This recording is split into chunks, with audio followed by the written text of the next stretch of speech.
80 years, Hackman Lumber has been the trusted name for home improvement. Building a new deck? Start with the deck experts at Hackman Lumber, ready with the best advice. And if you need help from a pro, they can connect you with trusted local contractors. Hackman Lumber is home to one of the largest inventories of decking materials and accessories in Missouri, and Hackman Lumber will not be undersold on in-stock decking materials guaranteed. Finish off that new deck with endless railing options, balusters, and LED deck lighting to bring your backyard to life. While you're upgrading your outdoor space, check out their selection of grills and grilling accessories. Hackman is also now an authorized steel dealer, and check out their expanded paint department too with custom color matching. Make sure you follow Hackman Lumber on Facebook, Instagram, and TikTok to catch weekly deals, specials, and project inspiration all season long. More information at hackmanstl.com. Hackman Lumber, St. Peters, Troy, and Pacific, Missouri. If the world were like a Sleep Number mattress, everything would adapt for your comfort. Your coffee would never get cold. Your flight would always be on time. And your mattress would always respond to you and your unique sleep needs. Sleep Number mattresses are designed to respond to your body and shift with your changing life, helping you fall asleep faster and stay asleep longer. To experience a whole new world of comfort, visit a Sleep Number store or go to sleepnumber.com. Sleep Number, to a good life sleep. It's the Courtney Show on 106.5 The Arch. Good morning. Welcome. It is a glorious morning in St. Louis and Illinois. It is a lot different, night and day from yesterday. So get out there and enjoy it. Live that life. It's like regular summer, not heat dome summer. Well, the rest of the week, too, right? Yeah. It's going to be kind of go ahead, Afton. On Friday and rainy. Really? Perfect for a pool party. Good idea. That can change, though, within a few days. And it's 41%, which... It's not that high. 72, though. It's a little chilly. You know what I say? Brr. That is what you say. And that's for real. I am dying to find out about yesterday. We got some pictures from Afton after summer camp shenanigans with the 8-year-old twins. Oh, yes. We went to visit the mayor, Mayor Jenny of Belleville. And when I arrived to pick them up from And the camp, assistant mayor was there, too. Oh, yeah. Schmeez. Assistant Mayor Schmeez. Look at all these pictures from Afton, and Schmeez from Big Daddy's is there in the pictures. I'm like, what does he do? Why is he there? He's there in an official capacity. Oh, he was. He definitely was. Did he have some fresh beer gear for them? No, he had cookies from Sugar High. Oh, he went and got them cookies? He did. Oh, my gosh. Yes. What an ambassador. That's true. For the city, for downtown Belleville. That's how he says it. Yeah, it was quite the day. When I got to camp to pick them up, John was like, he told the camp director, "We're going to see the mayor." He's like, "Why are you going to see the mayor?" We have some business. So one of the kids crossed paths with him, and she goes, "You're going to see the mayor?" And he's like, "Yeah, go upstairs, tell everybody in our class." Tell all the kids. Spread the word. And tell the counselors. The good news of the mayor. Spread the word. Extra, extra. He's like a little kid from a 50s movie. Right. Yeah, so we went to City Hall and got to hang out with Mayor Jenny, and she was amazing, and they had a million questions. I have some pictures and stuff I can put up. The giant scissors were there. She had to, get them. Yeah, they don't have them. They don't belong to her. I thought the mayor just had like a giant desk with a giant drawer and like all these different giant office supplies, and part of it was the big scissors. No, apparently they belong to the Chamber of Commerce, and so she had well, that makes sense. She had to pull some strings, and they got to cut a piece of paper with the giant scissors. How sharp are those scissors? They're like legit scissors. Are they? They're not like scary sharp, but they cut paper and ribbons, I guess. They got to use that. We went down to the. Yeah, we should. I don't know what we do with them. We're not opening anything. Have you ever been there for an opening of a place where you? I've never gotten to scissors. I've never gotten the scissors either. No. I've been places. I've been around for their use. But I've never gotten impressive. to do that. What else did you get? You went down where? It's not something that I ever thought about as a kid, though. You have, like the giant scissors. You have interesting children. I do. So they wanted to see the city council chamber. So we walked down there. We did that. And when we came back up into Mayor Jenny's office, there was Schmeez standing there. He's like, I got cookies. He was like, I'm a twin. Let's, twin shenanigans. And he loves talking about being a twin. oh, it was very funny. And by the end of it, the twins and Schmeez were doing cartwheels in Mayor Jenny's office. Oh And my gosh. gosh. I'm going, let's. So he riled them all up, didn't he? Oh, yeah, big time. Jenna's like, there's enough space here to do a cartwheel. And I'm like, let's not do a cartwheel in the mayor's office. And Schmeez like, no, let's do it. Let's do it. Let's do a cartwheel. she would love it. And then he did a cartwheel. How is this cartwheel? It was, better than mine. I can't do one at all. I thought I got video of it, but I only got the end. So I missed it. Does John know how to do a cartwheel? No, he did 2 somersaults in a row. That counts. That's a big office right It was there. getting crazy. How in long there. were you there? Probably 45 minutes. Yeah. That's nice. Did they? I saw that one of them, they were sitting at the desk Oh, yes, they got to sit at her desk. with her planner. Did you notice how neat her planner is? You should have seen all of her markers. Yeah. Did you see her? If you checked out her penmanship, it would really hurt your I didn't. heart. I didn't look. She writes everything with a ruler too. Oh, I love that. Wow. Yeah. Like she wants to make sure she's straight She lining. had every color of Sharpie and pen and marker you've ever seen. And so Jenna's sitting there pretending to write, and they're like, in the picture, she's posing like she's writing something very serious. And Jenny's like, you're ready to sign some laws in. And she's like, is that what this is? Am I signing laws right here? We're like, no, it's her planner. It's her calendar. But maybe next time. What did I just do? Did I just make a law? I do like that she still has a handwritten planner. Yes. There's something about there writing is. things down and There not is. just putting them in a computer calendar that stays with you more. I agree. And they had little goodie bags from Mayor Jenny and from the police department. Really? Oh, yeah, with the commemorative coins. They were Oh, they got the coin things? thrilled. Patches from the police, what they put on their uniforms and stuff. Any Tot Fender stickers? I didn't see any Tot Fender. I wish. Maybe we're supposed to go to the fire department. They still give those stickers out? I don't know. I'll I ask. have not seen a fresh one. It's Tot on a Finder, house. I know, but my sister for years thought the fireman's name on the sticker was Tot Fender. I love that so much. Because you knew so many tots. Who knows what you're thinking? Just, Whose name is Tot? Tot Fender. Well, there was like a character name. Yeah, uh-huh. Tot Fender. Yeah, so it was a great day. I have a string of questions. So we have a special edition of Questions for Mom, but it's questions for the mayor. Yes. They Man, just they hammered had her. to have had a ton of Yeah, questions. she actually, I think, was expecting more questions. She was. And she's like, what else you got? And they're like, I don't know. She was ready. I can't even, although I'm trying to think what was similar to me when I was growing up and I was young. I think it was when the bishop would come to your school for breakfast. Oh. It was a big deal. It was always in the local paper. Mm-hmm. You wanted to sit close so you could be maybe in the paper. But I think that was a big deal. The bishop's coming. But I don't even think I knew anything about a mayor when I was young. I mean, my grandpa ran for mayor, But they're seeing but he didn't more, win. But they're seeing more TV commercials, political stuff. I Yeah. think it's more And- in their. What we learned in talking to Mayor Jenny is that much of their knowledge of mayors comes from Paw Patrol. Oh, is that right? So There are that's- two mayors as main characters in Paw Patrol. Oh, okay. So That's what really Okay, I maybe get it. threw That's him driving in. this, yeah. The interest in mayordom. man, what a thrill!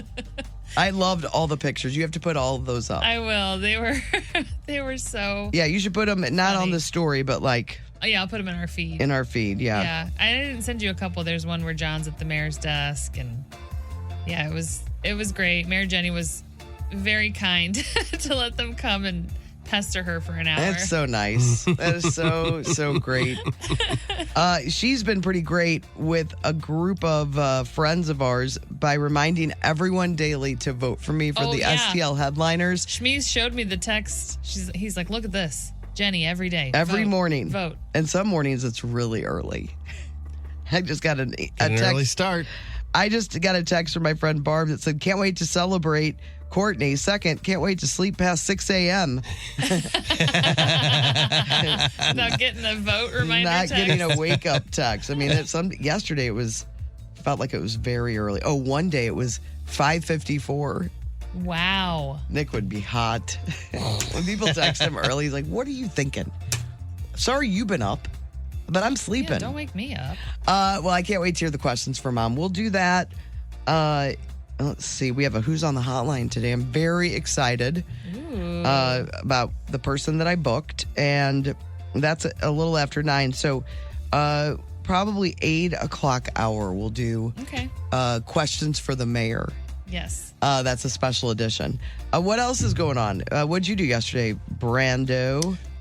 So yesterday I had to make a stop over at the Aldi next door, not really to do shopping. So the day before, on Monday, I went in and I needed to grab a few things.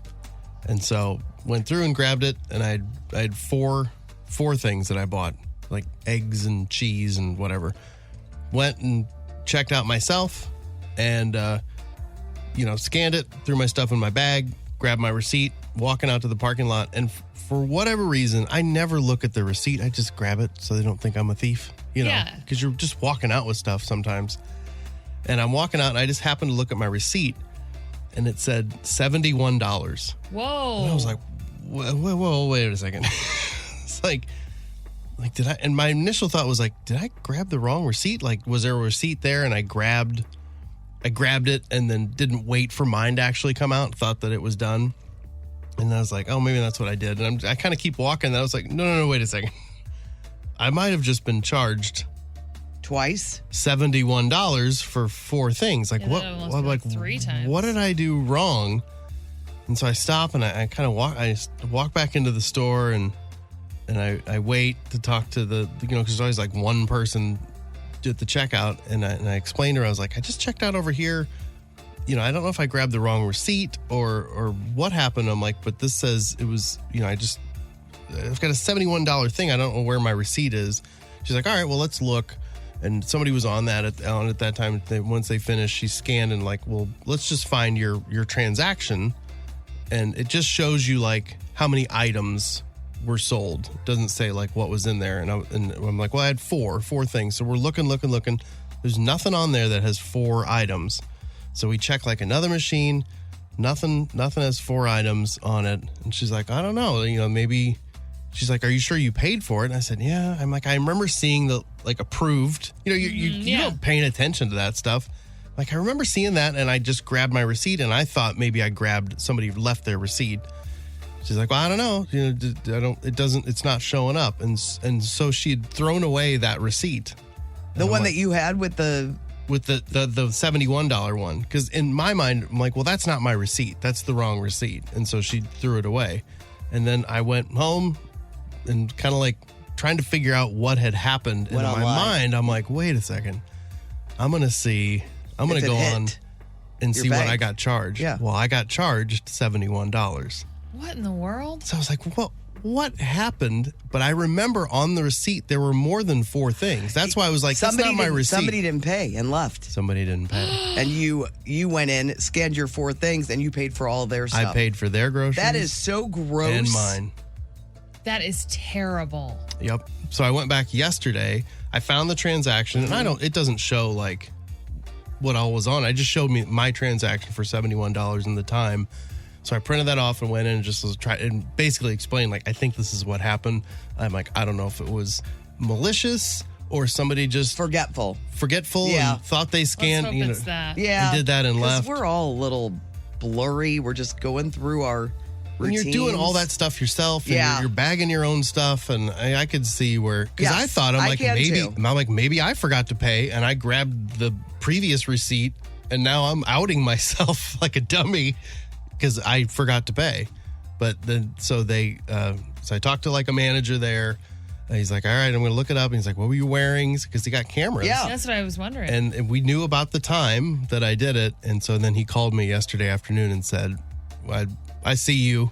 It was exactly what happened. That somebody, ahead of me scanned all their groceries and then just walked out. And then I walked up. But nobody was at that terminal when I walked up to it. So it Right. wasn't even like I could say like, I saw the guy, You like started there was a new nothing. thing. Pay it backwards. Yes.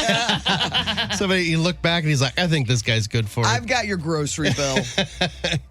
But Just like keep it going. $70 at Aldi, that's a pretty good haul. yeah, it is. And I only bought 4 things. I'm like, I wonder mine's what- like $10 of I that. wonder what the person looked like. I wonder if they. Oh, they know. But I'm just wondering if it looked intentional. I was Yeah, do they curious. know? I want to know more. I want to see I mean, the how do you video of know? the person. Like, has he got like his jacket over his face and he's looking around? I don't know. And going real fast. Or they always and say- runs out the door. They always say act like you belong, or you're don't look suspicious. Yeah. Right. And that's why I would be a terrible criminal. Because And I'd be like, you're doing all the stuff. It's not like you're just walking out the door with your stuff. You're over there scanning. And you're bagging. Bagging. And then just walk right And out the door. The Aldi ones are not really like the other ones, like at Schnucks and stuff, where it's weighted. Yeah, Schnucks, it freaks out if you move anything. Yes. If Oh, you even yeah. breathe on it, it's just like, call the police. Yeah, or It's like terrible. sometimes the kids will be Yeah. handing me stuff and it kind of passes in front of the camera and then They're say, like, wait, "Hold wait, on." wait, and I'm like, guys, chill. Yeah, slow The down. Aldi ones are not like that because you can set your bags there and whatever, and it doesn't. Yeah. and I like to set my bags there. Me too, because then I It's- can put the yes. stuff straight in But there. that's going to go away if people start doing this. Oh, it's crazy. I got taken advantage of. You poor thing. At least I gotta go back there At to- least, it's crazy that you happen to look at the receipt. Yeah, yeah. and I would have. I mean, I'm not going over my purchases all day, looking and see what I paid. And after a couple weeks, I'd look back and be like, I guess $70. That seems like a lot for me at Aldi, but whatever.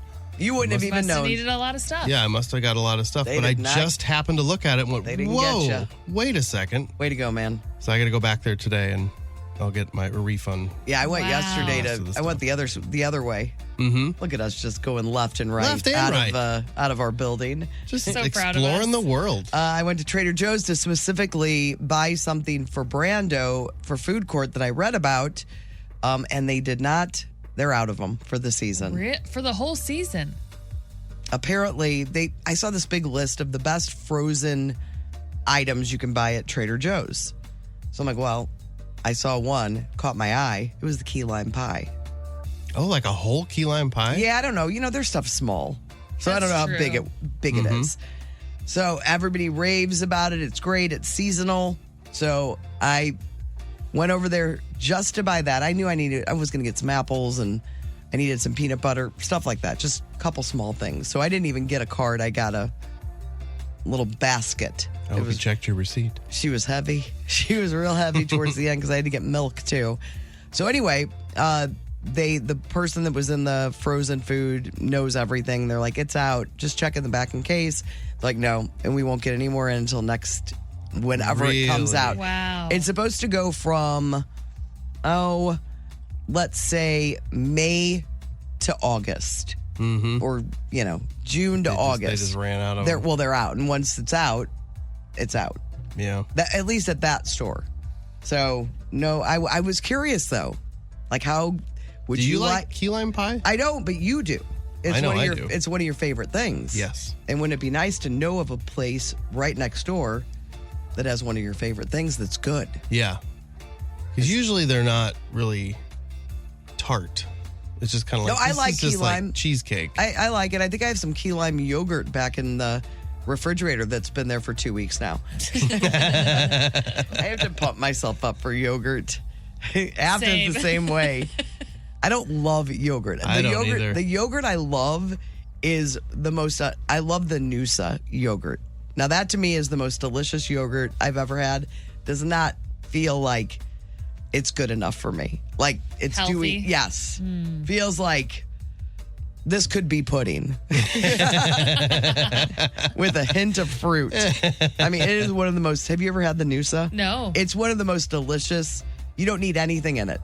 Oh, Although you may, because you like to really do Crunchy it up. Yeah. Which I understand, but I'm just telling you, as somebody that loves crunch, on its own, it's I mean, spectacular. That's an endorsement. I need to have crunchies if I'm doing yogurt. It's so good. I mean, I'm telling you, it's probably got 1,000 pounds of sugar in it, but it's delicious. So anyway, I bought something else that Brando likes. I don't know why I was on a brand, but I felt like if I'm on a Brando food search, I've got to get something that he'll like. So I brought a couple things in. That's exciting. A dessert-ish that I brought in a little baggie because I needed to keep some for myself. Mm-hmm. So we'll do that in food court today.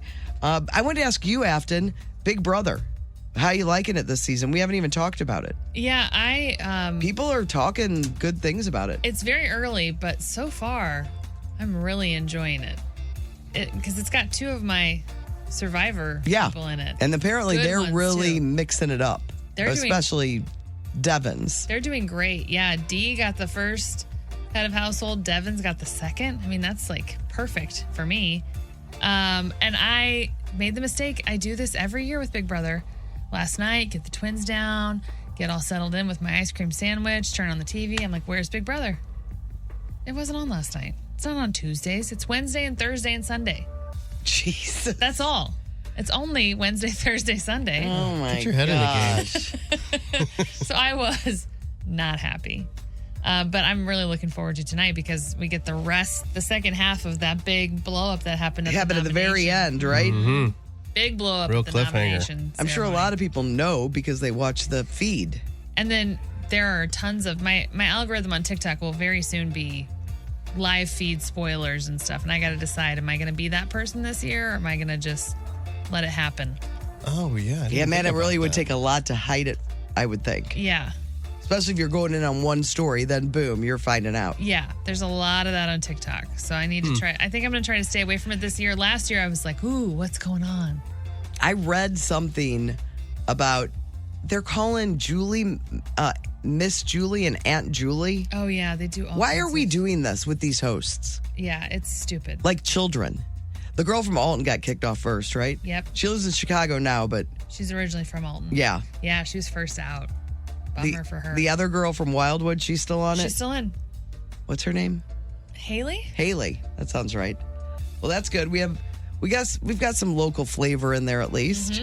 It's been good. I've been meaning to ask you. Last night, Nick got stuck in horrible traffic on 70. Oh, no. Like the whole highway was shut down. I think a tractor trailer might have flipped over. He kept wanting me to go online and find out what the deal was. And everything was posted 2 hours before. And the problem is, all that water Call main. Lance. I did not call Lance because I just didn't. There's all these websites and live looks, but I had no updated information. Like, I can't help you. I don't know what to tell you. And it was right around 4:30. And the Chris Brown and Usher show was at the Dome last night, too. Oh, that's right. So There's it was a traffic from that, little, too. yes. Oh. I mean, I think it took him, and he was close to downtown, like from that point, like an hour and a half to get home. Oh, that's To terrible. navigate. So I hope everybody's okay and safe. And then I turned on the news. They didn't even address it. I'm like, I don't know what to tell you, man. They're not even talking about it on the news.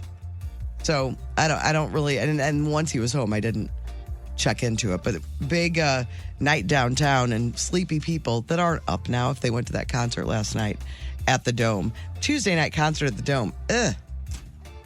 That's what we get. That's all we get in this That'd be a town. no for me. We get no Right? Fridays and Saturdays. I mean, I would not go see Chris Brown, but I would have to take the next day off. Definitely. Yeah. I mean, if it was a concert I cared about, I'd be like, yeah. but if you were like 22, you'd be fine. Oh, totally. I did that all the time. Yeah, you're like- that was my life, man. Like, might as well just stay up all night. Yep. Or if you worked normal hours. Yeah, but I never have. Right. So I would just, let's keep the party going, man. All right, let's get on with the show. We have a lot to get to, and we don't want to get too behind early in the morning. We mentioned questions for the mayor with Afton. We'll also have that Who's on the Hotline a little after 9. It's a good one. You guys will all know this person. Anyone listening, we have tickets to give away. Death Becomes Her at the Fabulous Fox Theater. That you'll get opening night tickets in October for that. And then 9 o'clock hour, Brian Adams, Pat Benatar. They're going to be at Enterprise Center this Friday night. So hopefully, if you don't have plans, try to call in to win those tickets for First 5 Notes. Hollywood Outsider Food Court, lots to get to today. Cheney Window and Door text line 314-669-4665. The Hollywood Outsider on 106.5 The Arch. Kaylee Hoddle, an actress from the Godzilla and King Kong movies, died in a car accident yesterday in Maryland. She was only 18 years old, so she's a child actor in these movies. She played Gia, Kong's little adorable little deaf friend in both Godzilla vs. Kong and Godzilla X Kong, the New Empire. She was able to communicate with Kong through sign language. That was kind of the way her character, but she's actually, she was deaf in real life, and so was her entire family.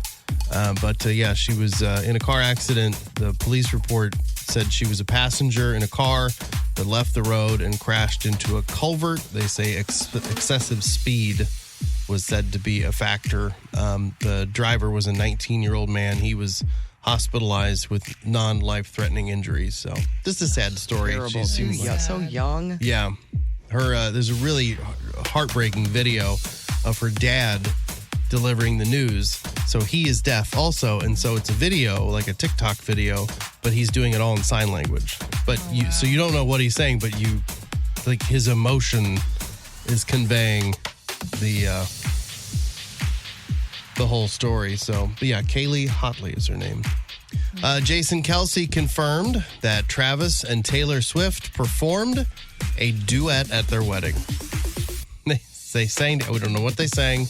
Islands in the Stream, maybe? I hope so. I hope so. That'd be great. Apparently, Travis can actually sing, according to Jason Kelce, and that's his brother. I don't think that's true. He says Trav can sing. He's always been able to carry a tune. Obviously, he pales in comparison to some of the other people singing that night, but he did okay. This is like moms that tell their kids, and that's what sends them on their way to perform at karaoke all the time. But don't you think... And they were lied to. A brother would be like, it was rough. Like, a brother's not going to... Yeah, but if he also can't... I mean, there's that... when they won the Super Bowl, he sang Viva Las Vegas, like screamed it into the microphone. And but he was like screaming it.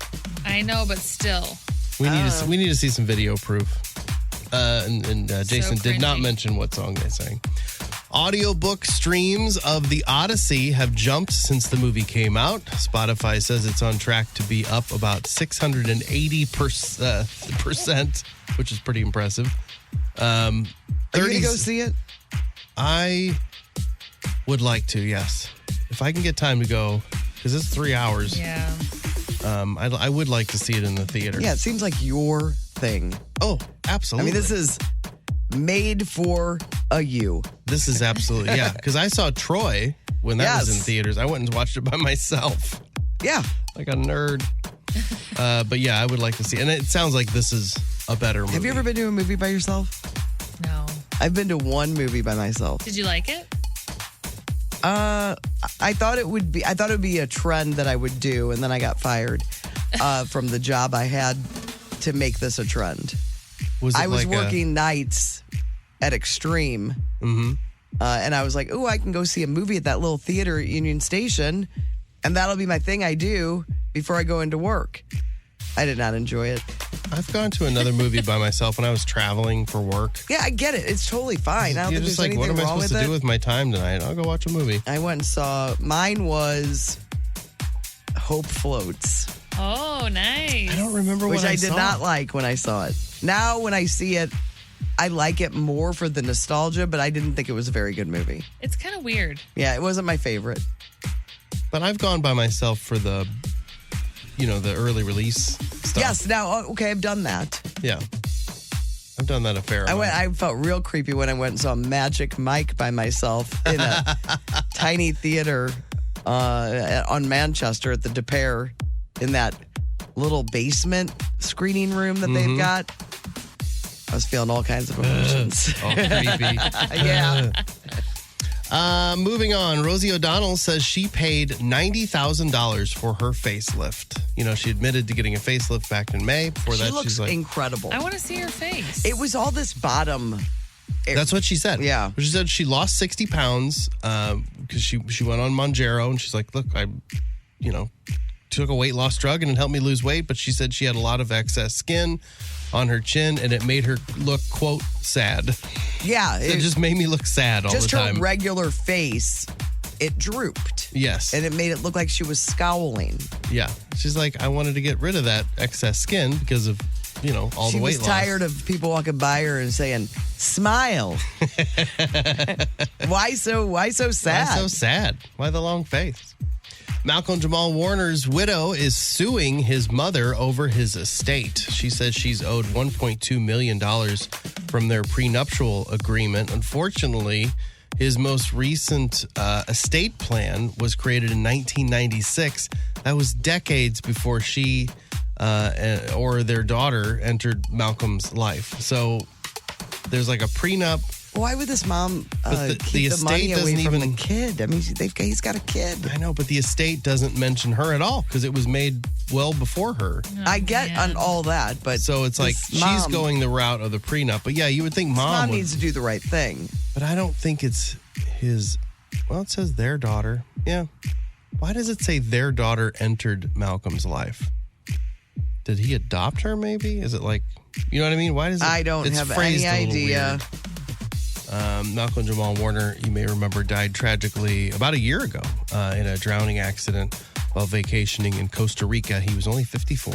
So sad. Brad Pitt's biological daughter, Vivian, has now filed to legally drop the Pitt from her name. So I did the research.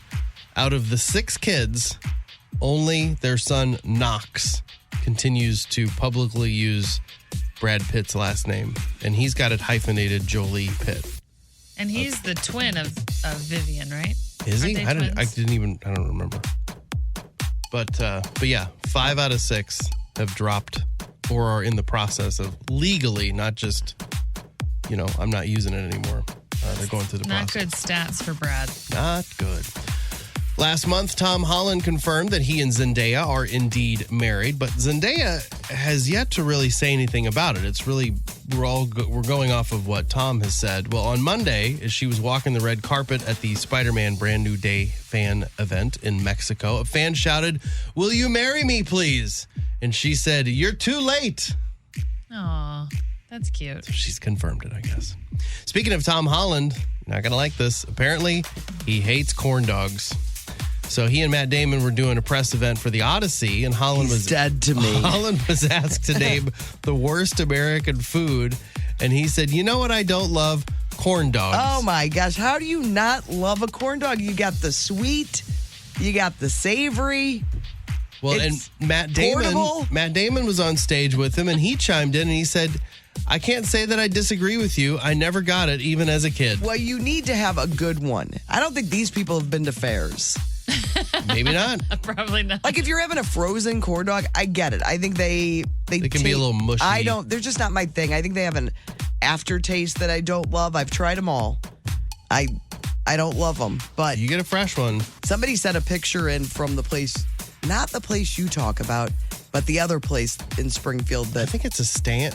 I didn't understand. Vos? I saw it, but Vos? I don't know what it was. Well, I know that my friend, when he went to the Illinois State Fair last year, had a picture in front of the Vos's corn I guess dogs. that's a big one. Yes. I don't remember. I may travel to Springfield just to try all the corn dogs. You should. And it's an adventure. I have a friend that lives there during the week because she works there. But it wouldn't be, you got to have it fresh. Oh, yeah. It's not that far of a drive. I know. I'll try to forgive them. Well, I don't think Tom Holland has ever even had one. He's just like, it sounds gross. bad. Like, you can't do that. Sound bad. You're right. And Riverdale star Cole Sprouse says he once punched his co-star KJ in the face after he found out that KJ was back on drugs.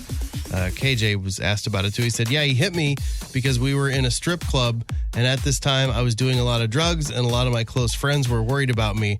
He called it a love punch.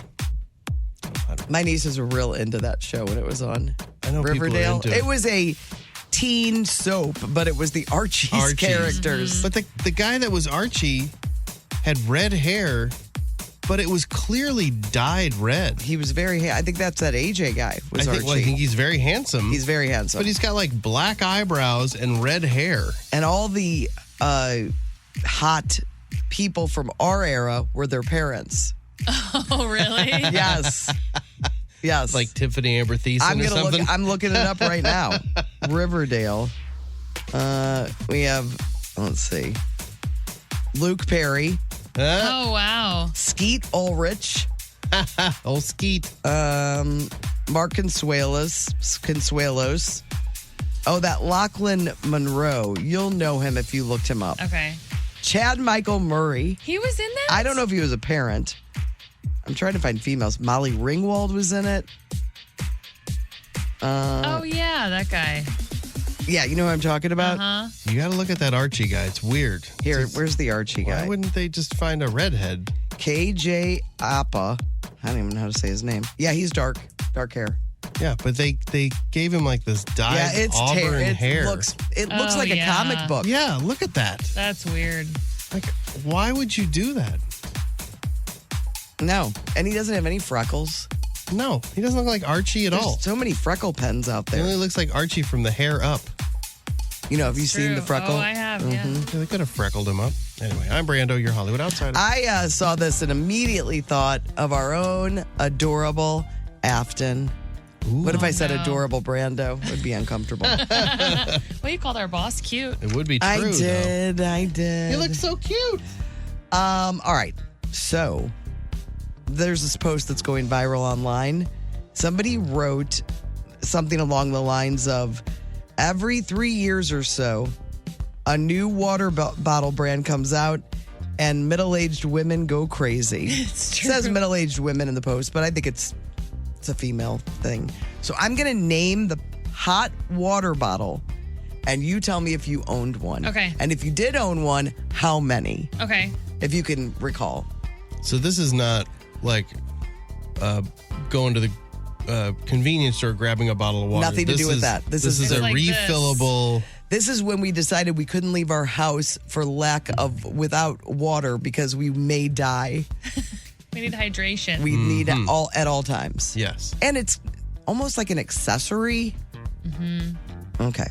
So the first one, I guarantee you, I've never heard of most of these. Oh, okay. First one was between the 70s and 2000s, so maybe it was the only game in town for a long time. Nalgene. Oh, no. I didn't have one. No.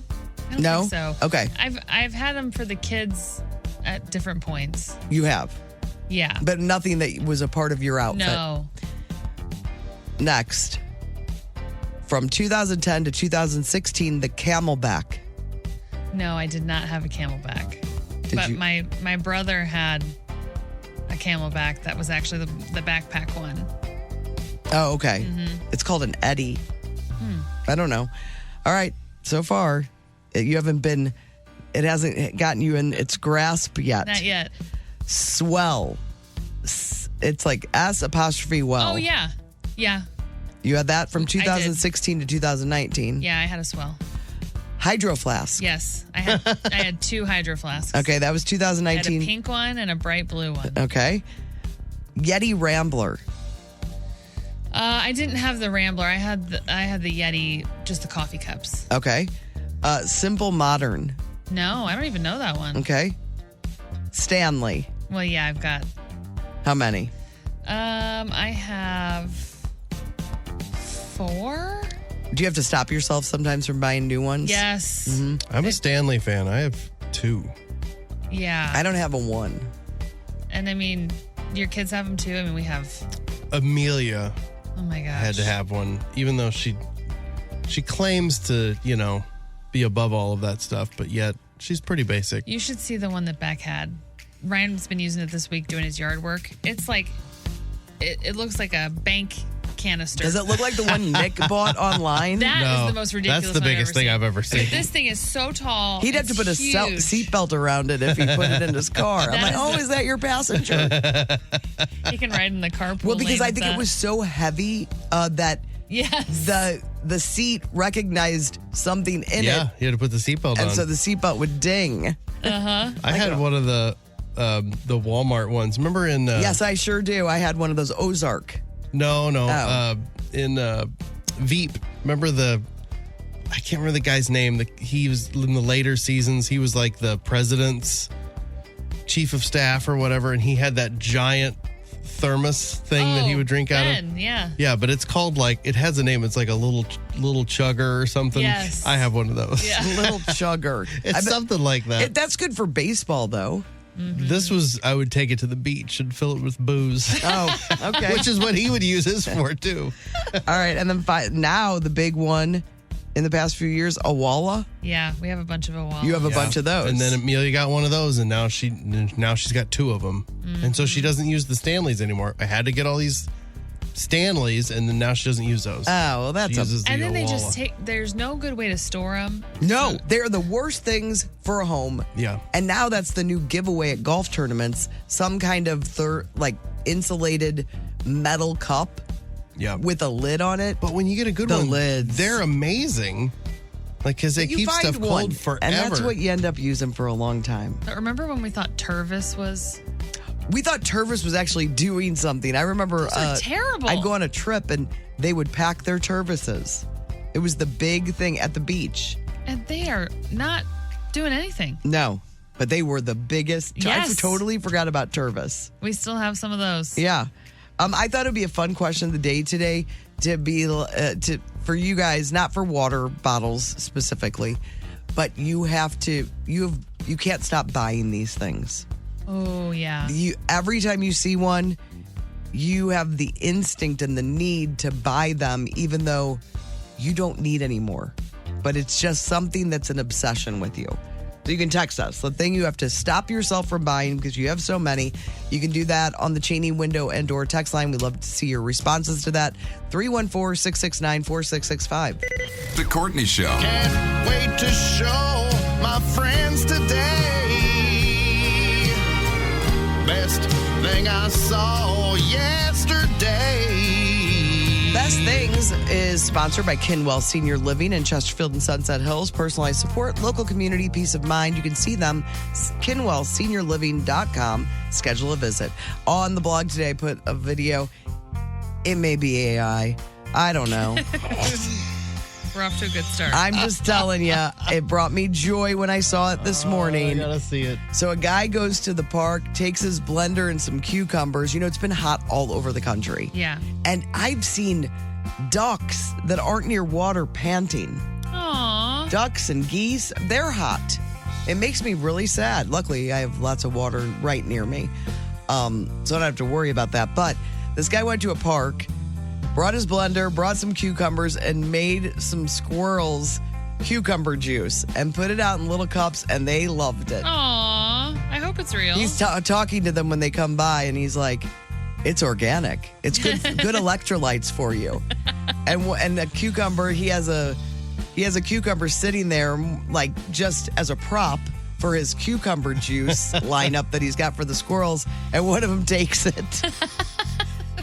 Dude, what do you think, Brando? I think it's real. Okay. It's just funny. I like this guy. He just seems like a sweet guy. And he's just blending up cucumber juice for the squirrels that are Those hot. must be really tame squirrels in that park. Yeah, it's a park. I guess it would make sense. We have pretty tame. There's a golf course I play where they're everywhere because there's so many trees, and they'll come right up to you. We have tons of squirrels at our house, and they are mean country squirrels. Are they wood squirrels? Yeah, woodside I wonder how the squirrels. lake squirrels are. Oh, they're a bunch of wimps. Refined. Yeah, they're sitting there with their Refined. little pinkies up, Anyway, the video. drinking umbrella glasses. Yeah, right. That video of the Bunch squirrels of losers. on the blog, 1065thearch.com. It'll be up a little later, but then I saw this and it was perfect for Afton. It's called, the woman's called, her handle is What the Felk. If I ever start telling you information by saying, I recently heard that XYZ, I'm referencing a TikTok. That's where I recently heard that from a video of a 22-year-old girl made in her childhood bedroom. That is my source. Yeah, pretty much. Yeah. That's where I get my information. That needs to be an SNL bit. Like the guy that had the relative that only has a little information about a story. Oh, yeah. Oh, Drunk Uncle? No, Drunk Uncle's different than the guy that only... He has a little bit of information about something. So, yeah. I don't think I remember that one. It's two different... Isn't it two different sketches? I think so. Yeah, they just know a little bit about something. And he mixes up all the information. Yeah, it's all mixed up. And this could be a segment. Yeah, you're right. Okay, what about you guys? I'm sure you guys saw this, but I just took a screenshot of it because it really made me laugh. And I'm like, in case people didn't see it, you need to see it. Did you see Jimothy made it to Roku City? I did. No, but he wasn't on my home screen yesterday. So if you have Roku, which I didn't for a long time. Yeah, so too. I never knew what Roku City was. And then once we got a Roku TV, I'm like, oh my God, what is this screen? It's like the screensaver. It's cool. And it constantly scrolls. And there's all these little like hidden jokes and stuff that are kind of layered in there from movies and shows. And then they'll throw characters in. So they threw that little monkey in. Remember the monkey that everybody was being mean to? Yes. He was in there for a while. See, what was that monkey's name? I wanted to protect him at all costs. Yes, as much as I can't remember what his name was. It's going to be a trivia night. Punch the monkey. That's right. He was on there. And then now. I didn't see him yesterday in my scene. He's there. There's lots of people sharing it, but this is from Roku. It's very funny. They said that, he's in Roku City now, so keep an eye out for him. And this made me laugh from Daniel Shaw Comedy. He said, nobody prepares you for the day that you gift your child your old action figures and you watch them play with them all wrong. That's how I feel with Jenna and Barbies. Like, she just immediately switches their clothes and undoes their hair. And I'm like, why would you do that? Oh, what are you doing? That was me. Ugh, that was me. Nuts. Like, they don't need pants. All right, here's mine. This one's from Blair. It says, when I mess up, I just think about how someone went to work one day and did Chernobyl. And then Britannica responded, so that's not what happened. Like they're like acting like it's one person. Yeah. Like, whoops, I did Chernobyl. I Chernobyl today. And then this one from Tom Smith says, rotisserie would be a beautiful name for a baby girl. Would it? Don't give people ideas. Those are the best things. We saw most of them at the Courtney Show STL on the story on Facebook and Instagram. We've got Food Court. That's coming up next on The Arch. Food Court. 106.5 The Arch. Food Court is sponsored by Schnucks Brands, guaranteed quality at low prices. Schnucks, the friendliest stores in town. I need to make a trip to Schnucks today to pick up some. I got to get into the peach season while it's still here. Sweetheart. Suffering succotash. Yeah, peaches. I got to get a nice supply. Short window. I know. It lasts longer than you think. But I have to get in there. Today is National Mango Day. Oh. I don't know much about mango. I don't buy it. I've had it, I think, on vacation. I tried it when we were in Mexico. Yeah? Because everybody kept telling me the mango is amazing. Yeah? So I tried it. I didn't love it. Beck's on a big mango kick right now. Is he like frozen mango? He has me buy this big jar from Schnucks of like sliced mango. Oh, really? Where do you find the jar of sliced mango? Is it in the produce? I think, it was in produce. Like by their, it's already, they do all the work. Well, no, it's like jarred, one of the like canned. It's like one of the fruit companies, like a Del Monte. Is it in something. syrup? I think it is. Yeah, well, yeah. Yeah, but that stuff's always going to be good. He can eat that. And yes, he can. He can do anything now. But just wait. Someday. Not for long. You That's just right. wait, man. That's what I tell him. Yeah, Owen It's eats go straight to your hips. Owen eats massive amounts of food, and he's losing weight. But he's always out there doing something too. Yeah. He's probably practicing right now for football, right? Almost. 8 o'clock. Today. Yep. Okay. So as I told you earlier this morning, I went to Trader Joe's because I had read about their key lime pie that is seasonal and how great it is. They're out for the season. It's supposed to run until August, but once they're out at each store, it's gone. But I wanted to get that for Brando. I go to Trader Joe's regularly now, and I never look at the dessert portion. I didn't even know they had frozen fruit there. I swear I've looked for it before, and I didn't know where what. But so anyway, I got a real eyeful of some delicious-looking Trader Joe's desserts yesterday. Oh, sure. I'm like, ooh, what is this? There's some kind of cheesecake drumstick number. I don't know. That sounds good. Anyway, I bought one thing, and that was, oh no, I lost it. Trader Joe's, I bought, because I was going for Brando specifically, mini mint ice cream mouthfuls. Mini What's mint that about? ice cream. All right, so I brought a little baggie. They're a little messy. They've been in the freezer. Oh, it's like a little ice cream sandwich. It's an ice cream sandwich with Oreo, like an Oreo cookie, but it's not Oreo TM. Right. It's their own Oreo, Trader Joey. Which, yeah, but people love those. which is the JoJo's, which is soft. So don't expect a crunch because you're not going to get one. So this is their mint chocolate chip ice cream. Tiny little snack That is so good. with the Oreo chocolate wafers, but it's not It's got Oreo. little chocolate chips in it. Yeah, it's Ooh. a mint chocolate chip ice cream. That's it. It's a good mint, too. It is. That is delightful. So I brought, what, did I bring 5 in? I think you get 12. I kept some for myself. Good. Sometimes I need a little snickety snack. These are perfect for a snickety snack. Yeah, this is a good thing for you. So those are available Wow. at Man, those Trader are good. Joe's. You like them? I like that cookie. Okay, there you go. Thumbs up here on the show. I give it a thumbs up too. I had one last night. While Nick was pickling, I was watching some bad TV. All right, real good news. If you're looking for some discounted lettuce, apparently there was a Whole Foods in New York that had it half price. The shredded iceberg lettuce from Taylor Farms. Oh. Well, there you go, Nick.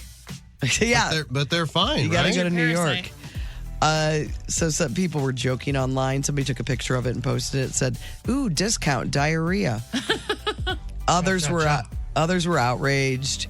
Somebody wrote, "For shame." That made me laugh. Here's my question, because I saw somebody talking about this on Threads. I haven't seen this brand out in the wild, and I pretty much stayed away from a lot of different produce because you don't know if it's under a different name. And the shredded bagged lettuce, I've never bought. I never buy a shredded bag iceberg lettuce. Yeah. It seems silly to me. But if you saw someone, you were at the checkout, you guys are waiting in line, and you saw that they had a bunch of this brand lettuce in their cart, would you say anything? Would you? I wouldn't. No. I'm saying because, the world, not everybody knows everything going on. True, Would you say something to let them know, like there might be, like, hey, there's stuff going on I'd right probably now? say trying to get the diarrhea, eh? You would say that? Trying to get, I like how she points. Hey. Little thumb to the side, eh? I saw somebody that saw someone at the grocery store with like 5 bags of the stuff, and they didn't say anything. But they're like, I feel like I'm butting in their business, looking at their cart. Then I worry, what if they take this home? The whole house gets sick, but I can't be that person. I'm not saying a word. No. I'm watching, though. Ooh, look at this. You're probably going to take a picture too, aren't you? Maybe. Look what I saw going on today. I don't take pictures in the wild anymore because one time I didn't realize my flash was on when I was trying to take a picture of someone. And the noise was really loud. This was years ago. And I'm like, you idiot. Oh, my God. I'm doing one of these, like, I'm looking at Acting it. like you're looking at Facebook or something. Yes. Just. Fool me once. I won't get fooled again. All right, moving on. The Minnesota State Fair, I think, starts this weekend. It runs for 2 weeks, and they always have crazy food. But there is going to be a beer that's offered there that is it's a ranch dressing beer. It's described as ranch dressing flavored cream ale, blending smooth malt with hints of buttermilk, herbs, and spices. That's my grandpa's name. It's got to be a hint for it to work. Just Herb. It clocks in at 5% alcohol. Is that alcohol by volume? I think so. Okay. ABV. Oh, yeah. And it will be poured into a glass that features a savory, it's like their own salt on the rim, a savory ranch seasoned salt rim. Gross. Oh, you know why? Because the beer has no ranch flavor. Oh, you don't think? Yeah, I bet that's why. That's smart, though. So then you get a little ranch kick. That is gross. On your I don't lips. know. I'd give it a try. I mean, I wouldn't like it. Way too much flavor. No. Okay, this I found to be very interesting and good information. I'm going to quickly go through this. According to Food and Wine magazine, these are food items that you should never keep in the pantry. I mean, you can, but they're just not going to last as long or be as fresh. For example, nuts and seeds. What are you supposed to do with them? They say if you buy bags, I do, of cashews, almonds, sunflower seeds, and then you throw it in the pantry, they say they stay longer. For optimal freshness, they should be stored in an airtight container in the refrigerator or freezer. Really? Yes. I do freezer because I'll buy that giant bag of freezer pecans. sounds like a great idea. I'll do that. Cold I'll get a almond. big bag of pecans at Costco because winter comes around and I'm making lots of stuff with pecans. But I can't go through that many, and so I put them in the freezer, and they're perfect. So yeah, I will say that freezer is the best place. They want us to put all these things in containers. Your whole refrigerator cannot hold all the containers that they want us to buy for all these items. It's a big container at work. It is. And I know it looks good, and look how cute that looks. And then we've talked about how those lids, they crack. Yeah. Then what? Then the side of it cracks, and then it's no good. And then you got to go back to big container, crawling on your hands and knees, and buy more. Which is exactly what they want. It's what they want. Open condiments. I think we all know that. Yeah. Like, we know it says, refrigerator after opening. Yeah. You see that? Yes. Refrigerate after opening. Yeah, It doesn't says that say too. refrigerator. Refrigerator after opening. That's if you get the Chinese brand. It says, like, salsa, pesto. Duh. Peanut butters, natural peanut butters. Also. Yeah, and it stinks because I like the real peanut butter, but you do have to you're supposed to put it in the fridge. And it's then terrible. It gets like you rock can't, solid. and you Yes. can't stir it. No, you cannot. Yeah. Cut citrus fruits.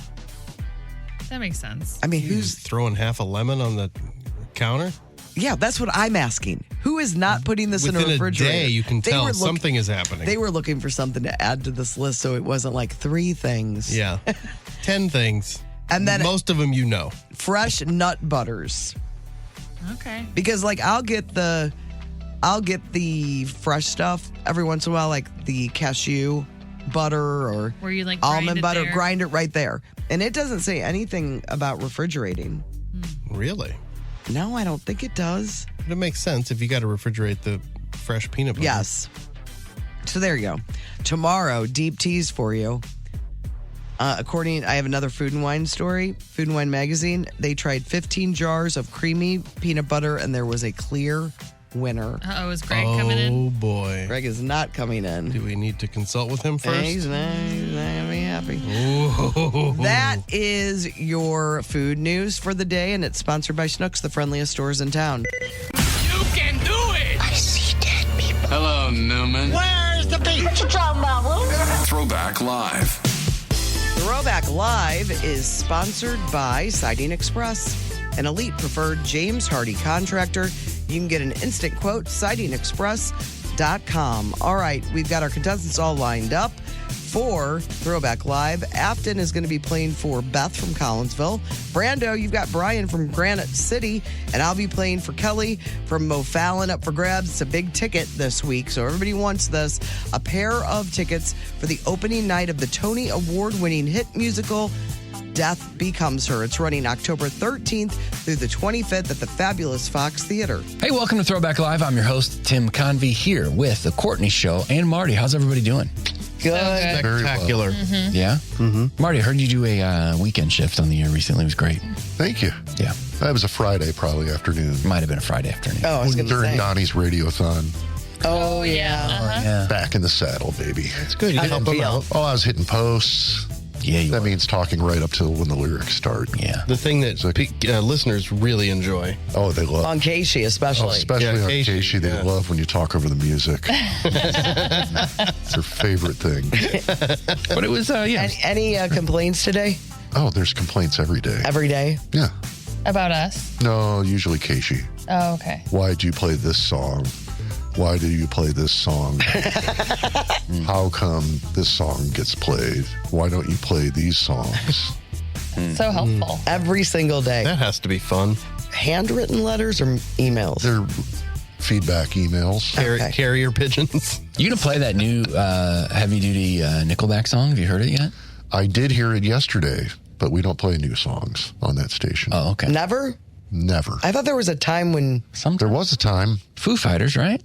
New Foo Fighters you won't play? Nope. Old Foo Fighters? Old, yes. Nothing from 2000 and beyond. Oh. Nothing That's from their moniker. Really? So 90s Foo Fighters. Yeah. Wow. Oh, well, we could play a 2001, I guess, if it was close and had the same kind of sound. Yeah. You know where you can hear plenty of music from the early 2000s? Right here on 106.5 The Arch. We're here to play right. Throwback Live. Marty's going to play Throwback clips. I'll ask questions about those clips. You'll answer them to win prizes for your listeners. If you know an answer, make these sounds. Afton, Courtney, Brando. Here we go. Clip number 1. Name this local TV channel. Good evening. I'm Bill. Brando. Channel 2. No. Good evening. I'm Bill Thomas. I'm Christine Buck. And I'm Maggie. Courtney. Channel 11. You got it. Good evening. I'm Bill Thomas. I'm Christine Buck. And I'm Maggie Lenton. We invite you to stay tuned immediately following Christine and I had a lot of fun back in the day. That sounds weird. What's that mean? I was like an intern at Channel 11. So Keeps getting better. Do you know this guy? Good evening. I'm Bill Thomas. Bill Thomas, I don't know. No. I've never heard of very Bill old. Thomas before. Good evening. I'm Bill Thomas. No. That anchor chair was rotating for but, Channel 11. But not Christine. No, she's there forever. I mean, yeah. She's a lot of fun. What's going on right now? Everything he keeps How come saying. people used to talk like that, though, on the TV? Good evening. I'm Bill Thomas on Channel 11. It was like they had bad microphones or something. Like, guys, you got to really shout back there so we can pick it up. All right, we'll take care of that. Blah, blah, blah, blah, blah, blah. I have a very official sounding announcement to make right now. I'm Bill Almost Thomas. like they got a hand up to their ear. I'm Bill Thomas. Yeah. I'm Christine Buck. And She doesn't sound like that. I know. No. It was guys. Yeah. Yeah, the Good evening. fellas. I'm Bill Thomas. Real, like, Very pointy and in your face. yes. You like Official. how Christine sounded, though? Yeah, sounds Really great. good. Good evening. I'm Bill Thomas. I'm Christine Buck. And I'm Maggie Lenton. We invite you to stay Maggie tuned. Linton, I don't immediately know following either. the Super Movie. We'll give you complete coverage of world and national news. That's what I'll do. Stories of the day. Clip number 2. Which sitcom used this theme song during season 9? What doesn't Courtney. What? Roseanne. Yeah. what doesn't kill us is making us stronger. Oh, my. I watched a lot of Roseanne. Then They had words? Wall in China. Yeah. Oh, that round is Sometimes.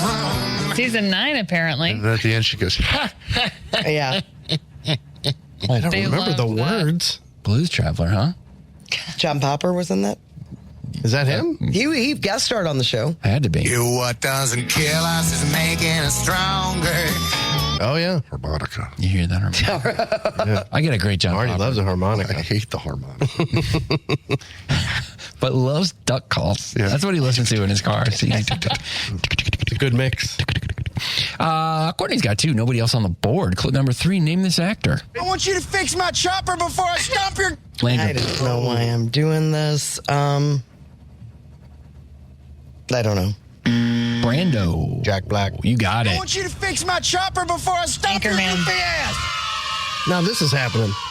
The Batman punted Baxter. Courtney's got 2. Brando's got 1. Clip 4. Name this movie. And I am what I am, what I am. Courtney? Popeye. Yeah. And I am what I am, what I am, what I am, what I am. And that's all that I am, because I am what I am. I loved this movie. Never saw it. I saw it Robin in the theater. Williams. Oh, really? Yeah. As a kid, I liked every movie, but I remember being like, this is not it got good. really panned. Yeah. But I thought he was so good in it. Yeah, it did not. Robin Williams was Popeye? He was Popeye. Oh. Well, the best casting was Shelley Duvall. As Olive Oil? As Olive Oil. Well, No, yeah. she played the hamburger guy. Wimpy. I'll gladly play you Tuesday. Courtney wins. Congratulations. Ooh, look at that. And congratulations to you, Kelly from Mo Fallon. Thank you. You won for me last time too, Courtney. Thanks. Well, happens every once in a while, Kelly. I'm glad. We have a pair of tickets. This is going to be a great show. I'm looking forward to seeing it at the Fox Theater. You're going to be there for opening night of the Tony Award-winning hit musical comedy, Death Becomes Her. It's going to be running at the Fox from October 13th through the 25th. All the ticket details are on our website, but we'll have another pair to give away tomorrow morning on The Courtney Show. The Courtney Show. Brando's. Well, paying with cash without pennies is turning out to be a bit of a problem. Some businesses have been rounding to the nearest nickel, which was what the plan was, but I guess it's not working everywhere. Some states have existing laws that require exact change from businesses, or they don't allow businesses to charge more or less to some customers than others, because technically some people, if it's rounded up, you're charging more and rounding down. I haven't really run into a lot of this in the wild, and I try to use change a lot. Yeah, I've not encountered it too much, but it is a little jarring when you hit it. You're like, oh yeah, that's right. We got a penny problem going on. You know what I'd like to do? I would really like to do my laundry room in the penny motif. Oh, yeah? You The do floor. penny floors? I'm never going to do it, but anytime somebody does it, I'm obsessed with how it looks. It's cool. It looks like it is a ton of work and not easy. Oh, yeah. But it is. It's a showstopper. It is. Like a penny floor. Yeah. Here, I'll look up one and show it to you. Okay. I've seen a bunch of them. I just saw one the other day, and I would like one. I'm never going to do it. But they do look cool. Have somebody else do it for you? No, I'm not going to do all that. Well, you can just save the pennies. Be like, I got the pennies. Right. I just need somebody to glue them down. I mean, it looks, there are a lot of steps to it. Oh, I can't imagine. Anyway, so now Congress is working to pass a bill called the Common Sense Act. Get it? They're hoping this will relieve some of the problems. It would allow all businesses to the option to round cash transactions to the nearest nickel. The bill could also force a change to nickels. Remember, nickels are expensive to make, too. Yeah. Last year, it cost almost 14 cents to make every nickel. So that's the government, not profitable, no, guys. that's you're losing money there. You're making money, but you're losing money. So the government is looking at cheaper ways to make nickels. It'll also but that could also cause problems because they could be changing the weight. That affects vending machines, coin counting machines. Those would have to be rebuilt or reprogrammed. So the bill isn't necessarily saying like nickels have to be changed. It just says they need to be tested to try to find a way to create a lower cost nickel. So we'll see. I mean, that makes sense. But this is basically like Y2K. It's just blowing up everything. We did it to ourselves.